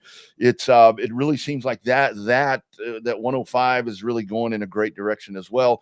In a location, you've got HMP, but and that's why the folks that are always beating up, well, HMP should be dirt track. No, it shouldn't. No, it shouldn't. You have a dirt track. Mhm. There's a dirt track there. Go support that one. Go support that one if you want dirt track racing. Yeah, if you want pavement racing, support the pavement track while it's there. And if you want dirt track, go down right up the road, 20 miles or so, and hang a left there on 105 and go, right up the road. This iteration of 105 has been successful for a number of years. There for a while, it was like promoter after promoter after promoter. Every year it was changing names every couple of years. So this group they've got at 105 right now has actually done fairly well. Yeah, they really have. They really have. And when you have Howard Willis racing at your racetrack, I mean, that in and of itself is going to bring thousands of people to show up right there because, I mean, who doesn't want to see a living legend? And I think he actually was in, I think I saw Street Stocks this week and second place finish. I mean, so there you go. The great Howard Willis out there at 105. But yeah, and it's the same argument I see a lot of times where it's like, I was talking to someone the other day and it's like, we need to build another asphalt track in Texas. I'm like, why? We have one. No, we can't get nobody to go race there now. I mean, what's another one going to do? Well, the location. Well, I mean, if you look at it right now, I mean, and this is oh man, what is it? 47. Okay. We got a couple minutes. Where would you build an asphalt track right now where everybody's going to show up? Because it used to be, back in the old days, you had a lot of Austin, you had a lot of Houston, you had a lot of Corpus, you had a lot of San Antonio, and all of those tracks had their tracks, and it was less expensive back then. I mean, not near the shit we're dealing with now. You could travel, and they did. Back to that conversation. But where would be the place to New Braunfels? I don't think that's the answer. That's the answer for baseball, football, everything else. I don't think that's the answer for a short track. Well, no, there's too much urban sprawl. You'll be put out of business within 5 years with as many houses as they're building up and around New Braunfels. Yeah. You can't do it around Austin because there's too many environmentalists. You can't do it there. They can't fill the grandstands at Texas Motor Speedway. So you don't really want to put it in Fort Worth. That just leaves Corpus. You could try to do it in Corpus, but that's too far south. San Antonio is probably the same problem, too far south. So I mean, oh look, that leaves Houston. Oh hell, there's already one there. Yeah, and I know it's far. I mean, trust me, I know it's far. We make the drive. It's pretty damn far. Yeah, the whole thing is, I mean, that really just seems like the place and the marketability there. And I say that a lot, and I've had people challenge me to where it's like, you talk about that market being so big or whatever, and it's like, why do you say that? I mean, nobody's coming to do whatever there. I'm like, well, they for one, they don't know. And I think especially when you're in a situation like Houston is, and by the way, Houston, November 9th, that is coming up. Funny that we talk about that because we will show you this. It's one of those things to where it's like, yeah, I mean, the track or the group doing the oval track, they don't have all these marketing. That's where it needs to be, the word of mouth. And the word of mouth goes a long way. And this social media and keyboard warriors, when we do it the right way, that's something where you just got to get a few right people there in that metropolis of Houston to latch on right there, and you're going to be successful. But it's just there was a post the other day that I replied to about the HMP stock cars, and it's like, well, why the stock cars need them back on the schedule? I'm like, well, they've kind of been pulled off a little bit because of the lack of interest. And it said, well, you got to race them all the time or they're not going to show up. So we've been racing them all the time and ain't nobody shown up. We've been doing that for 2 years and nobody's shown up. Yeah, it's gotten better. It's gotten better. A little better. Gotten better. But I mean, look, I mean, I'm not gonna sit here and blow air up anybody's skirt. The legacies and the legends are what are strong over there right now. Yeah, I'd love to see the Crown Vic class take off over there. Oh, dude, me too. And I have had some discussions there with. I've kind of reached out to Eddie Shoemaker, just casual discussions, and it's like, I mean, that's hard because for that, I mean, it's as far to go to Mobile as it is for Mobile to Houston. And the other part about that is this is where we get back to whatever division where Mobile and Pensacola would probably work, but hell, that don't even work that good anymore. That would maybe work, but them to us, why would they come to us? They've got those two. We need our community. Need our ecosystem to work. Yeah. Martha, the crossroads of Texas Victoria, you got 149 miles down the road. It would be my answer to that. And that is a very nice facility. Like Bobby's alluded to. I think Texana with those improvements, like when Monty was talking, Victoria would be great. I would love Victoria if Texana wasn't over there. But like when Monty's saying we're going to put people in the suite, short track wise, that's a suite. Yeah, I mean, it's an interesting. It'll be an interesting dynamic when they have to sit there and listen to me right next door. But hell, even the scores, they got to close the door when I start yapping. So we'll see. We'll see how well that works with the folks up in the suite. Yeah. So I mean, for pavement, I don't know, but and that's just so weird with the whole dynamic of it, because with dirt you can drop them anywhere. Boom, boom, boom, boom, boom, boom, boom, boom, and it always works. So for the most part, seems like it works for the most part. I do think that it is a shame that the San Antonio area does not have a pavement track, nor the Corpus area. I think that's a damn shame. All right, enough of that shit. We've got all off season to talk about what could have been or what could be. But right now, there's still a lot of things that are going on, like right now, like coming up this weekend. And then coming up in December, big shows that we've been talking about. And I-37 in Pleasanton is going to be the spot to where you were going to find two of those massive shows. And we bring in the man. We'll let Ray do his. Ray, you got to do it, man. Got to do it for me. Hello, I-37 Speedway fans. There it is. There it is. There it is right there. Thank you. How's prep going for y'all, buddy? Going good. On wood.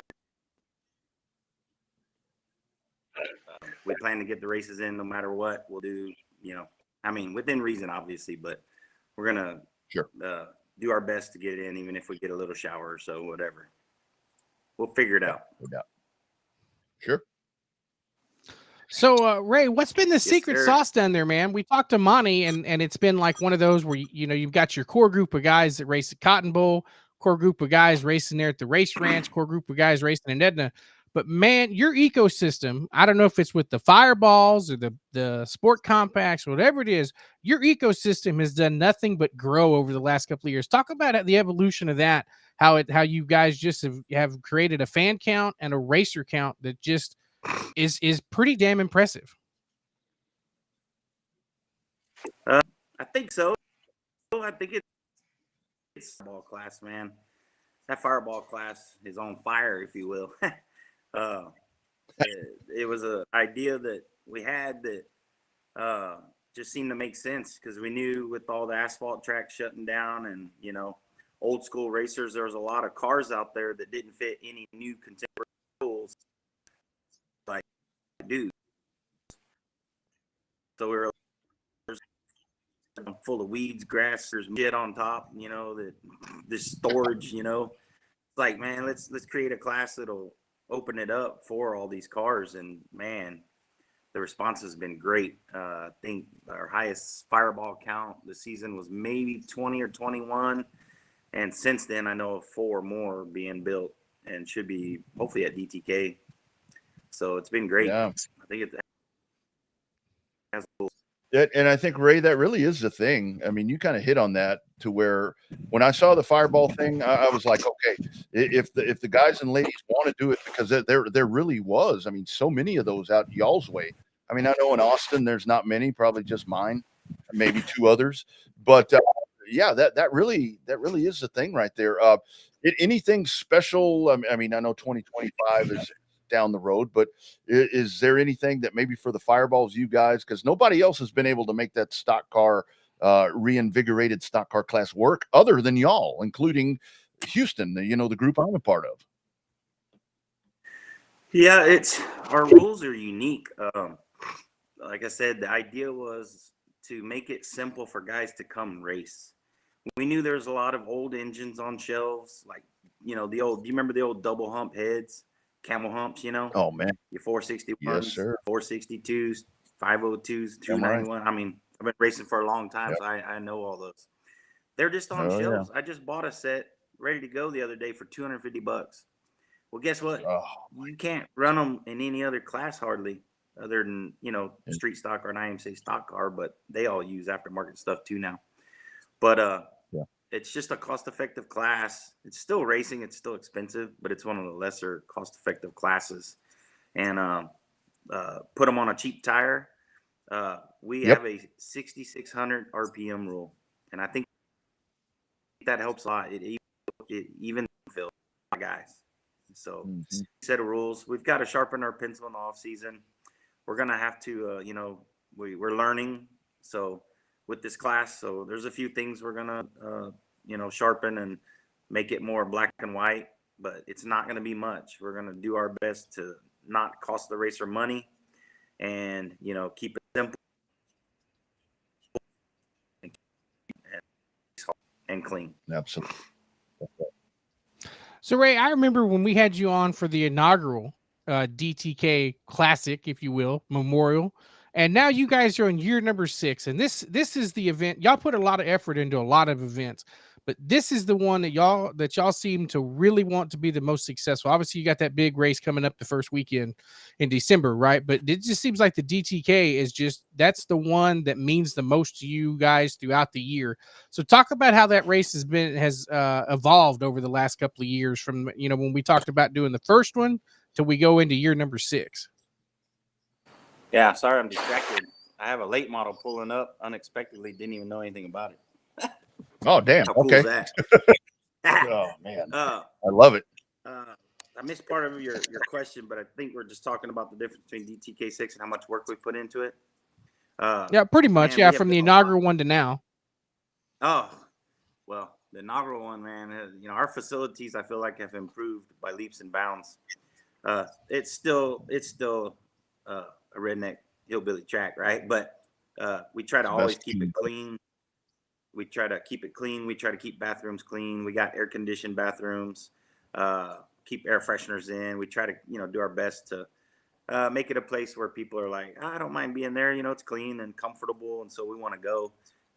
You know, we want people to feel like, I want to go. I don't want to miss out. We want to be there.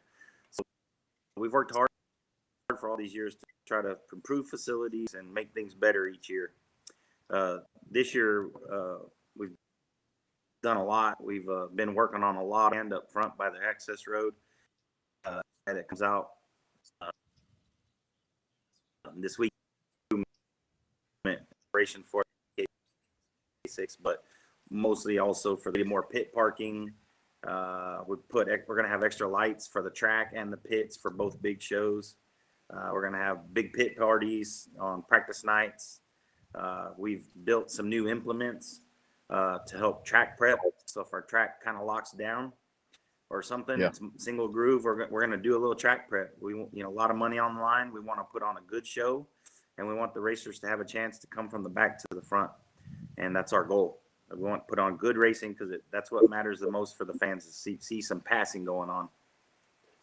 Yeah. The DTK this weekend, and quickly, I do want to touch over with you with that December 5th through the 7th, the Texas Showdown at I-37 Speedway. $10,000 to win for the IMCA modifieds using IMCA rules. Limited modified 6,500, and then factory stocks $1,000 to win. That is a massive December show. Ray, how did that all come together, especially with the modifieds? Was it a lot of that you saw stems? Because y'all had great stems fields. Was that something where you said, man, let's do a big IMCA show? Yeah, definitely stems. You know, we've got some great partners. All this wouldn't be possible without Mike Terry. He behind it, as well as Steve Whitaker Jr. wanting to do something big for the modifieds. When he ran South Texas Speedway, I think it was him and XR maybe worked together on a big modified race. I think it was in January, but they had good results, you know, pretty good car count. It's like, man, we can put on a big race and try to draw a lot of guys from the Yankee states, as I call it, snow states, and give them a place to race. You know, they're kind of shutting down already. So they'll be itching in about 30, 45 days to get out of the house and go do a little racing. And so we just think it was an opportunistic weekend and time, and throw a bunch of money out there and hope to hell we get some support, because we're going to need it. Yeah. It's a lot of money. I think we have 55 to 60K on the line when we're around there. When you go add it all up, that's a lot. It's a big risk and gamble, especially for hillbillies like Mike and I to throw out there. It's risky. Like, we're really hoping we get cars and people to show up. It's not, we need the cars obviously, but we need people to show up. We need them to show up to, seats and buy the general admission tickets and buy some concessions and just be there and take it all in. You cannot. I love Race On, right? I love Race On. They have all these tracks. Nothing beats it. You can't get the noise. You can't get the smell. You can't get the whole realm of everything unless you're there. And so we really need people to show up. And we want them to show up so that we can grow this too. We want to make it bigger. Yeah, for sure. I know. It's one thing to have the race. Yeah, go ahead. It's one thing to have the race on, but it's you're right. You can't beat being there in person. Like I said, the sights, the smell, the sounds are something that you can't get sitting behind the TV. But in terms of the overall, we've talked to you long before the streaming aspect of it. Is it almost a necessary evil now to have a streaming service at the track for maybe just because you try to get exposure, to get more people to come out later? Or is it, what's your take on streaming now after all these years? I still like it. There's a lot to it. I feel like you get the aspect of rewatching races. And as a racer, sometimes you get film that helps you. As a promoter, sometimes you get to watch things. You catch mistakes you made. It helps you. It helps grandparents, people that aren't in our area that cannot physically make it to the track. Now they can watch the races and support their, family or friends or whatever, right? So all that's great, but we can't lose the aspect that we still need to show up to the facilities and support, because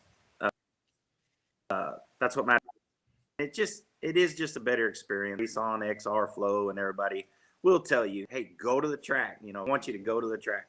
But if you can't, I'm telling you, like, I went to I was able to go on the practice night and the first race qualifying night to hear the motors of these rides, like 650, 700 horsepower screaming and just impressive. Like, you sometimes you can hear one guy's motor. Like, I could tell Jake O'Neill was wound up at the top and he was screaming, and just so much rap, like a John usually is. But anyway, yes,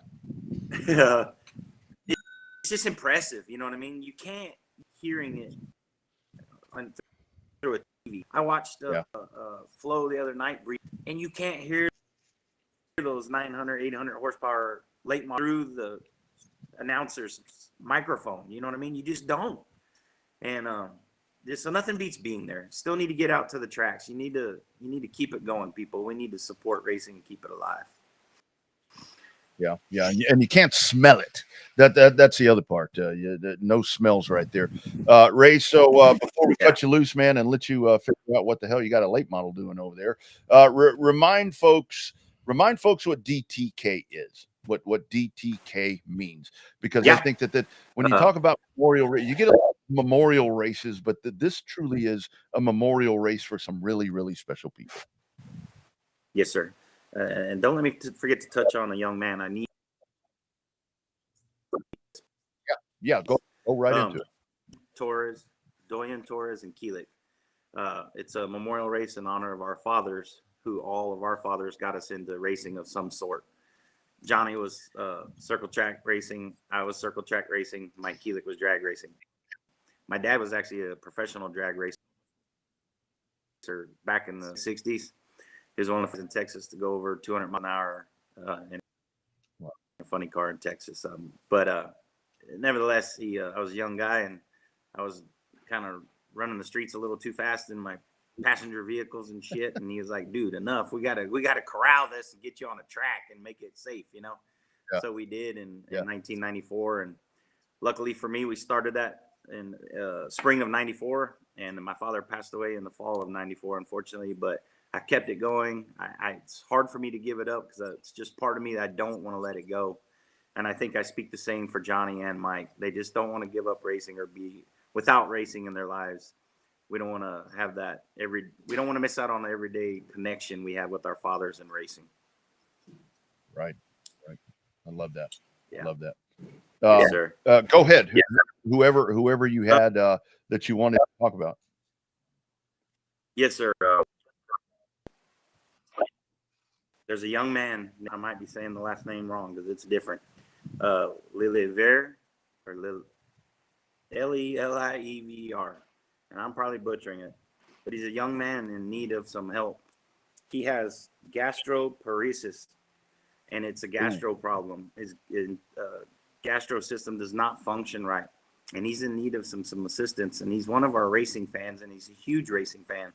He comes out to the races, and he's connected to tubes, and you know he's got a tough life. This young man going on right now, and he's already tried a few specific medicines, and they haven't done what the doctors needed to do, and he's fixing to try another one, and it's very costly for his family. And we just want to try to support him and raise some money. So Friday night, I think it's $3 off of our general admission price tickets. Going toward each admission ticket we sell is going to go to the young man.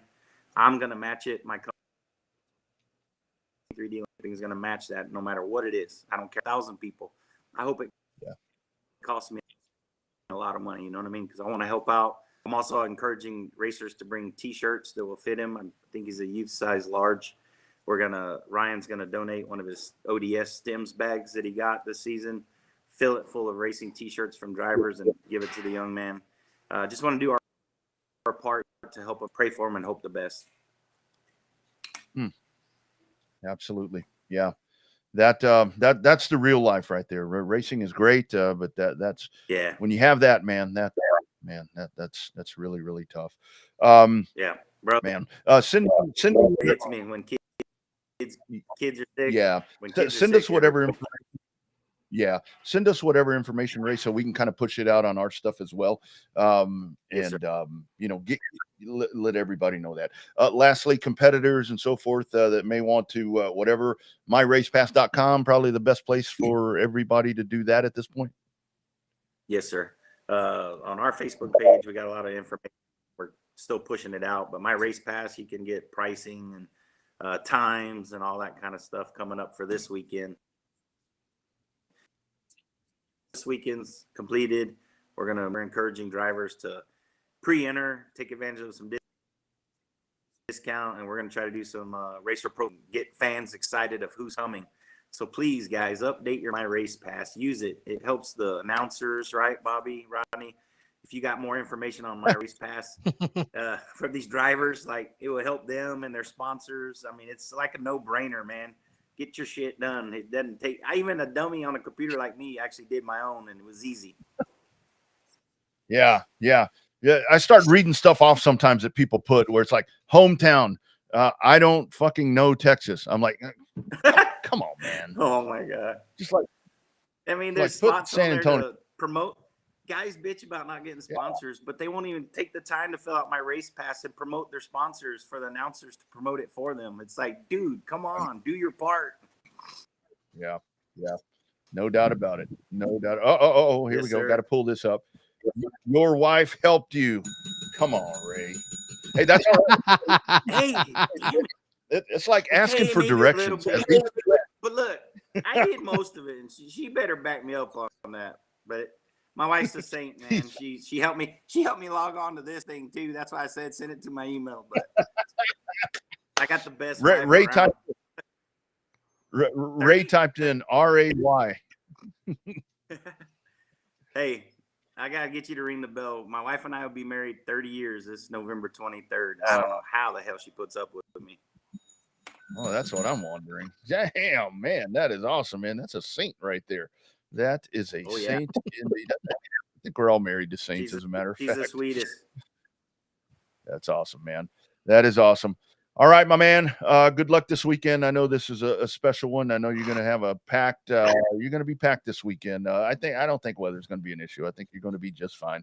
So, looking forward to it, man. I think I may get to come see you guys in December. Go watch the action right there, because I am not going to Pensacola. So, yeah, I think that'll be a cool event. I like to hear that. I want to see local people come to San Antonio, to our racetrack in Pleasanton. And, I know the dome's big and I get it, but like, if you ain't going to the dome and get your butt to our racetrack, that's the only way we're going to make this thing work and make it grow. That's right. That's exactly right. Got to keep it going. All right, Ray, as always, man, thanks for the time. We'll do it again before the big one. Definitely do it again before the big one. And thanks for all your time. You bet. Take care. Yeah, let's pray. There he goes, Ray Doyon. They very much, I think we talked about it. Hell, was it today or was it last week, where they've got their synergy like Cotton Bowl, to where it's like, man, they've got. I mean, their stands are, and they have that. They've got. He says redneck racetrack or whatever, which I guess it is, but for what they started with, they've done a hell of a job. And that's honestly one of the main reasons I want to go down there. I like to see how these tracks have progressed, because there's a lot that I haven't been to in a long time. Yeah, well, I hadn't been I-37 in a hot minute, but all the stuff that they've done, at least from the pictures we've seen, they just put in a new catwalk deal on top of a container. That was very popular that they put in to help watch the races. So I don't know, maybe we'll work out a deal. We can go down there and do a big pre-race show on Saturday. Shit, no, I don't want to do that. I want to go drink beer all day and watch the races. Well, you can drink beer during the show like normal. Oh yeah, well that's true. That is very true. I guess I could do that.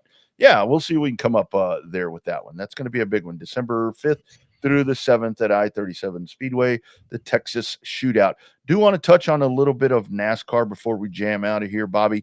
I know our Racing America folks are probably still in shock after all of that that went down yesterday in the NASCAR event. But before we do that, all that My Race Pass conversation that we were having, here's a little word about how My Race Pass works. Super easy. I highly recommend you download it. Here they are. Welcome to the My Race Pass app, the #1 app for motorsports fans. We want to make sure you get the most out of your My Race Pass app experience.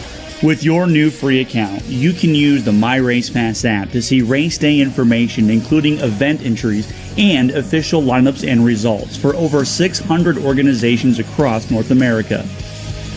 You can also see track information and purchase online event tickets for select tracks. With your free account, you can also search for a track or series on the My Race Pass app and favorite their profile to receive news and race day notifications on your mobile device. To see more information and to see which app subscription is best for you, be sure to visit getmrpapp.com. My Race Pass, the ultimate racing resource. Yeah, that thing is pretty kick-ass. There's no way around that right there. I mean, Race Monitor's really good. I mean, but that right there, I think more for like what Race Monitor's good. I think for like race teams, where you just want to see times, you want to see all of that, different loops and all these different things. But when it comes to like, if you really like race, talking about with sponsors, hometowns, I mean, lineups and all that, My Race Pass is the only way to go. And they got some kind of new announcer set up too, where you can they work out some kind of deal where you can get the announcer feed, kind of like Track Tune used to do. Oh, nice. Very good. Well, I mean, it makes a lot of sense because for whatever reason, some people like to hear that stuff. So anyway, good stuff. Again, those dates, it is with I-37, the DTK is this weekend, starting Thursday. And like Ray said, those Thursday practice days and so forth that they've got pit parties, barbecue, all that stuff. So that's what is that? 21st through 23rd is DTK, and then December 5th through 7th will be your Texas Shootout. And we will talk to Ray about that one, because that's going to be a big one. It's going to be a big one. $10,000 to win. All right, so over to NASCAR. So what'd you think of that yesterday? I mean, that Tyler Reddick, to me, I've kind of been watching the Tyler Reddick pass on loop, and I'm like, okay, that's something that people need to hang up in their race shop, or that they need to have that video on their phone, because that is how you race. That's how you race. You size up the move, and then you just go balls out, and never got close to the guy. And to Blaney's credit, he didn't drive up on him. Of course, as high up as 45 was, if 12 would have turned up, they would have both been in the fence. But man, Blaney screwed that up by going too low on the last corner of the last lap. But the problem is, the one thing that was missing that I noticed on that, we talk about the sound and being there. I wonder if they could hear the sound of Reddick's big balls bouncing off that outside wall when he drove in there as deep as he did. Because he was in there super deep and was just, you got Michael Jordan almost speechless from winning that race. That's pretty damn, when you have the most noticeable sports figure in the entire planet speechless because you just won a race for him and made a championship run for him. That's pretty damn impressive. I was listening to Channel 90 today, and somebody, I don't know if it was a listener or one of the hosts, that made reference to the Chastain at Martinsville, and they were talking about it. This was almost as impressive as Chastain. I'm like, no, it's actually more impressive because he didn't just ram it and ride the wall. Yeah, he wasn't leaning on the fence and just whatever. I mean, he stayed off the wall and just like you said, I mean, it was balls out. I mean, to me, and going a hell of a lot faster. I think that was a really cool. And the other part of this is, and obviously they're not going to say anything, but with all the other stuff that's going on for the 45 car to lock itself into the final four, I think that's kind of one of those moves where it's like, oh yeah, well, watch this. We're serious. I mean, I know the charter thing is a whole different thing, but still, that's still going to work itself out. It is. Money solves problems. That's that simple. You notice how quiet it's gotten. I mean, you've heard a little bit about it to where NASCAR kind of came back with whatever. They're and like, was it on the Texas Sports Unfiltered show where we were talking about where it's like, well, I saw a headline that said, well, NASCAR's prepared to go with 32 charter teams. I'm like, well, it ain't like there's 50 of them showing up at the track. Yeah. I mean, they're going to get in, even if they're not. Hell, if anything, I know that it hurts them financially if they're not chartered, but still, it's all going to be fine. It's all going to be fine. Working stuff out. Besides, it's one of those things to where like NASCAR did the injunction that said they can't reveal specific numbers publicly about the charters. Yeah. That tells you right there. There's lots and lots of, you don't want the public opinion on how you're sharing, tens of millions, hundreds of millions of dollars every year. I've always thought that was a huge mistake that they were making when it was like, well, it was Denny. Remember when we did a show when Denny bought a charter and it was like he paid X amount. It's like, I don't think people need to know that. I mean, that doesn't need to be that. I know with NFL contracts and MLB contracts and all that, everything's open information or whatever. But when it comes to that's a very detailed, very expensive business dealing. I don't need to know that. Quite frankly, I don't give a shit. It just pisses me off when I hear that, if anything. But it'll be interesting to see. But for the championship in and of itself, so you got Logano in there and you got Reddick. I don't know. Bell seems to be sitting in a pretty good spot. We're going to Martinsville. I think it'll be Bell in one of the Hendrick cars. Which one? I don't know. Maybe Byron. Byron will probably win Sunday or whenever they race over there. So your thoughts? Who's your final four?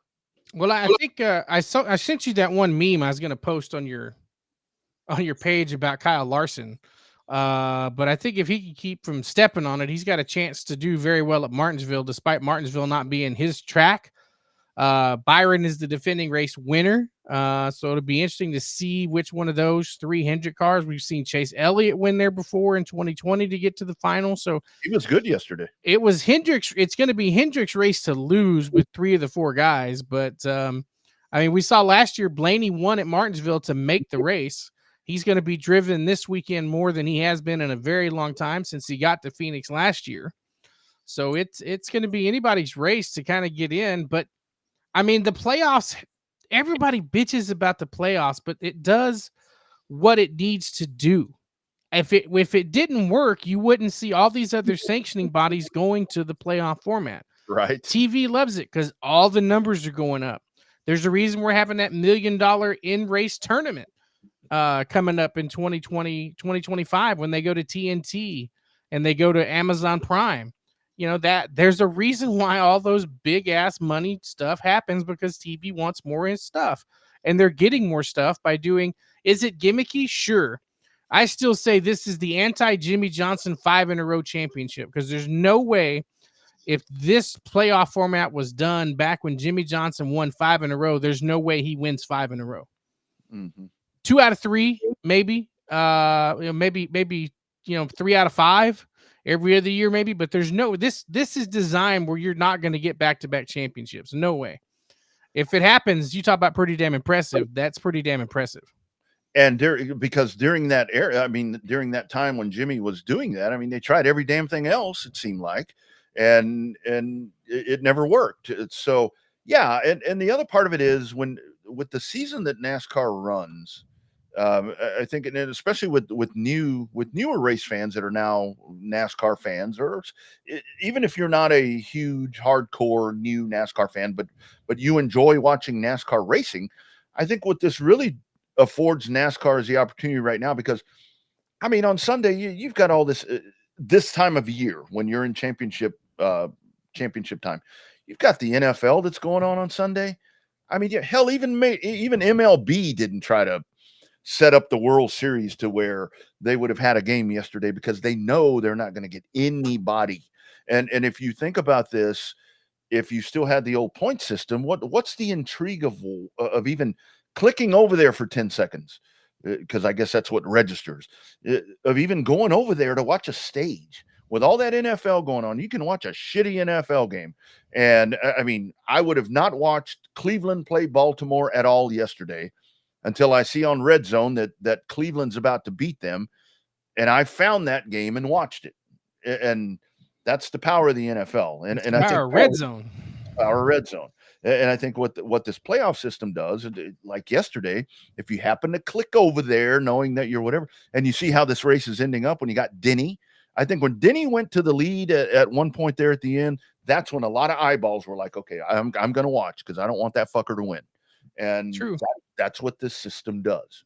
That's what it does. I mean, it puts eyeballs on TV. It gets harder and harder during the NFL. But if you really think about it, it's almost the lead in to Football Night in America. Mm-hmm. The number one, well, I guess it's number 2 behind Sunday Night Football in terms of ratings for network TV. But I mean, NBC's going all in. It's going to be fun to watch, but I don't know. You just can't compete with the juggernaut that is the NFL.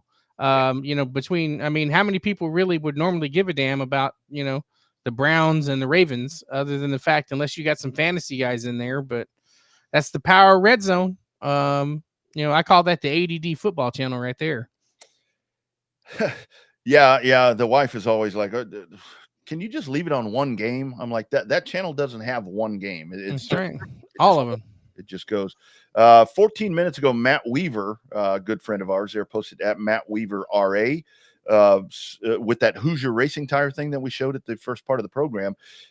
He said in his quote there, it says, a Hoosier representative was recently physically assaulted by an unknown person after a tire test.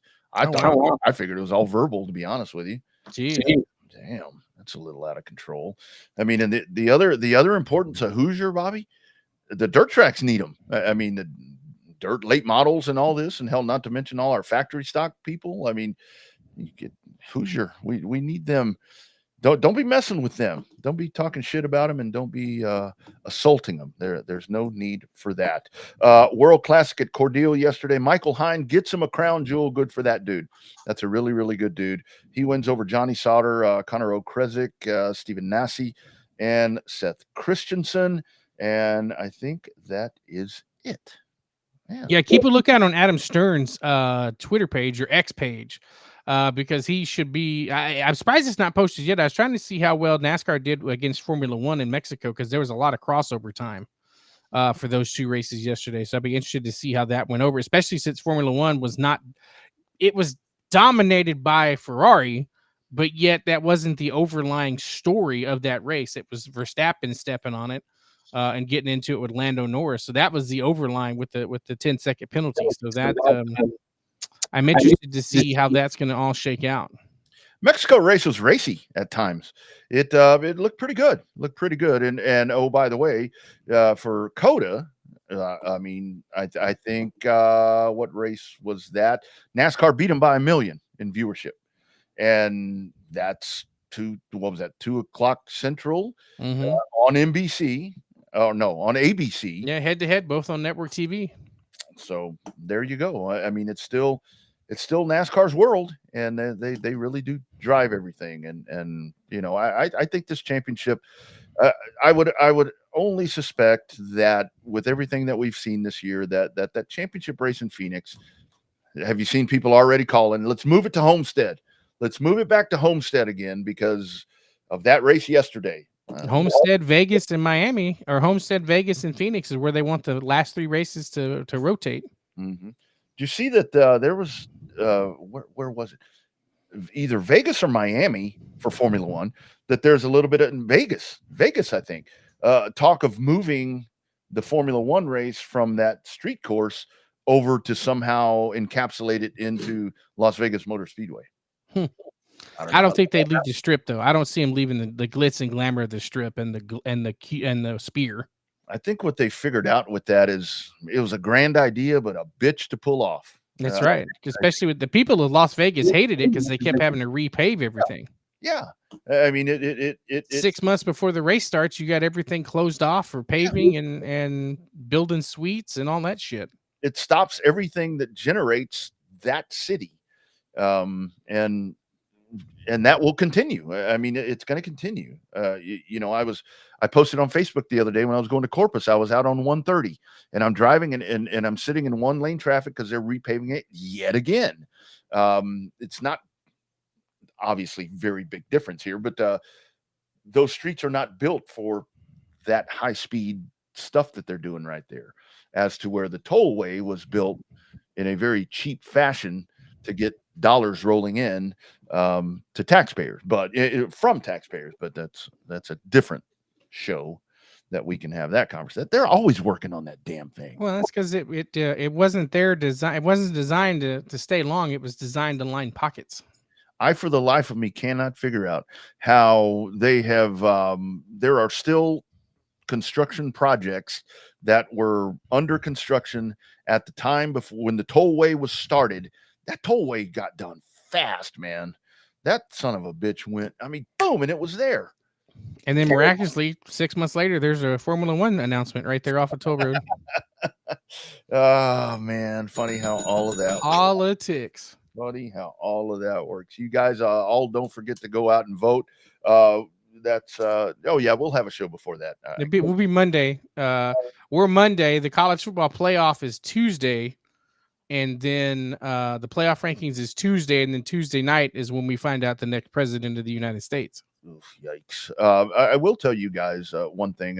Jeff Howe, that follows the show, that follows Wags and I on Texas Sports Unfiltered, he always makes it a point where, I mean, obviously I know the president thing is the one that's going to get all the attention, but when you go out and vote, do some good research on your local and county elections and bonds and all that, because that's really the stuff where, I mean, because that's going to impact us here, like at home, local stuff. So do some research on that. If you've got school board stuff, we got some major school board, Round Rock ISD stuff on the ballot in Round Rock, and it takes a lot of research because they got a lot of school bonds up there to pay for a lot of projects, including a lot of it stadium stuff, and it's got people in an uproar about that. It's like, why should we spend, talking about like Kelly Reeves? It's like, why does that place need renovating? That place is old now. I mean, isn't that weird to think about when you think of these super stadiums? That was like one of the first ones, man. One of the first ones locally, yeah. Yeah, it's crazy. Like Burger's still there in Austin forever. You talk about an old ass ancient place. That Burger Stadium's right there with it. And that's the bad thing about it when it comes to like Burger and House Park in Austin, to where Austin ISD just has no. I mean, they have no money, they have no resources, they have no participation, which reflects all of that. And it's like folks hear Austin and they're really surprised when I talk to some high school football folks connections. And it's like, what are the best school in Austin ISD is an inner city school in East Austin. And they're like, what?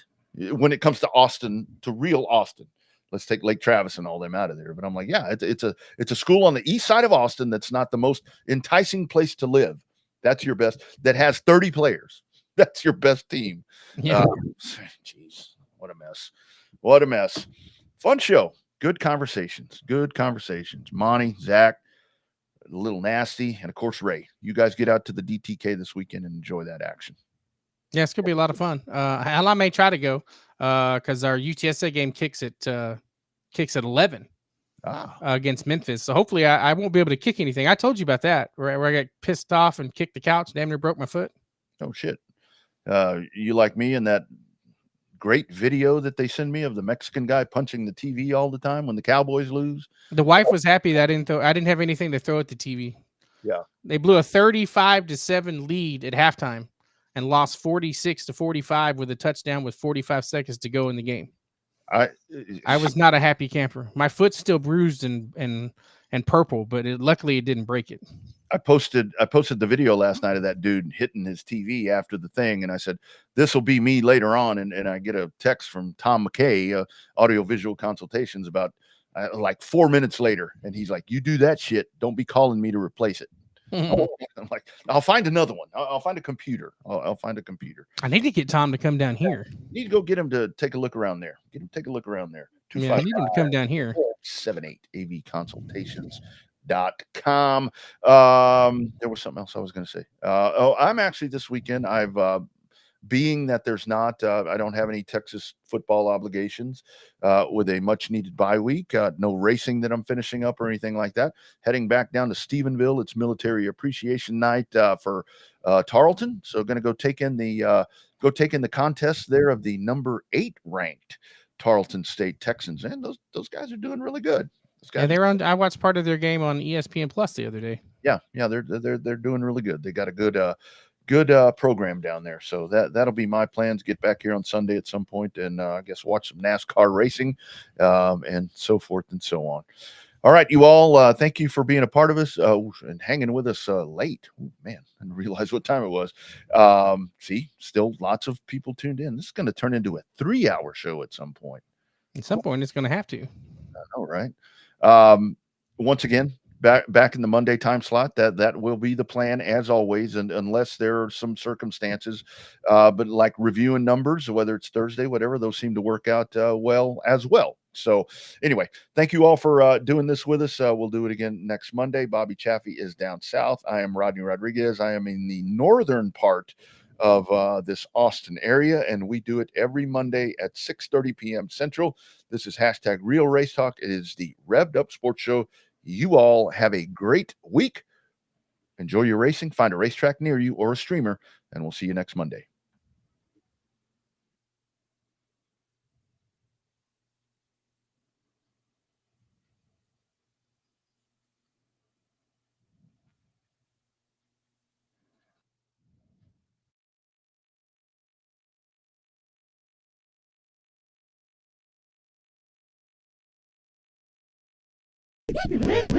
Hi, this is Tom McKay with Audio-Visual Consultations. Today's home electronics can be a bit daunting. My company has spent the last 36 years making sure they are not. For those of you who have not experienced our services yet, we'd like to invite you to give us a try for all your home electronics needs. We carry all the major brands of televisions and stereo equipment at prices you can't find in stores. And we come to you. There's no need to leave your home to find great pricing and incomparable service. No traffic, inexperienced sales geeks, or pushy showroom tactics. We believe in having some fun and dreaming big. You have a dream for your home entertainment? Let us know. We can make it come true. And we are always there to help after the job is done. We cultivate clients for a lifetime by treating everyone like their family. No, not those family members. I'm talking about the ones you actually like. So relax, hug your kids, make love to your wife, and smile. Then, when you have a moment, give us a call at 255-8678. That's 512-255-8678. Or online at avconsultations.com.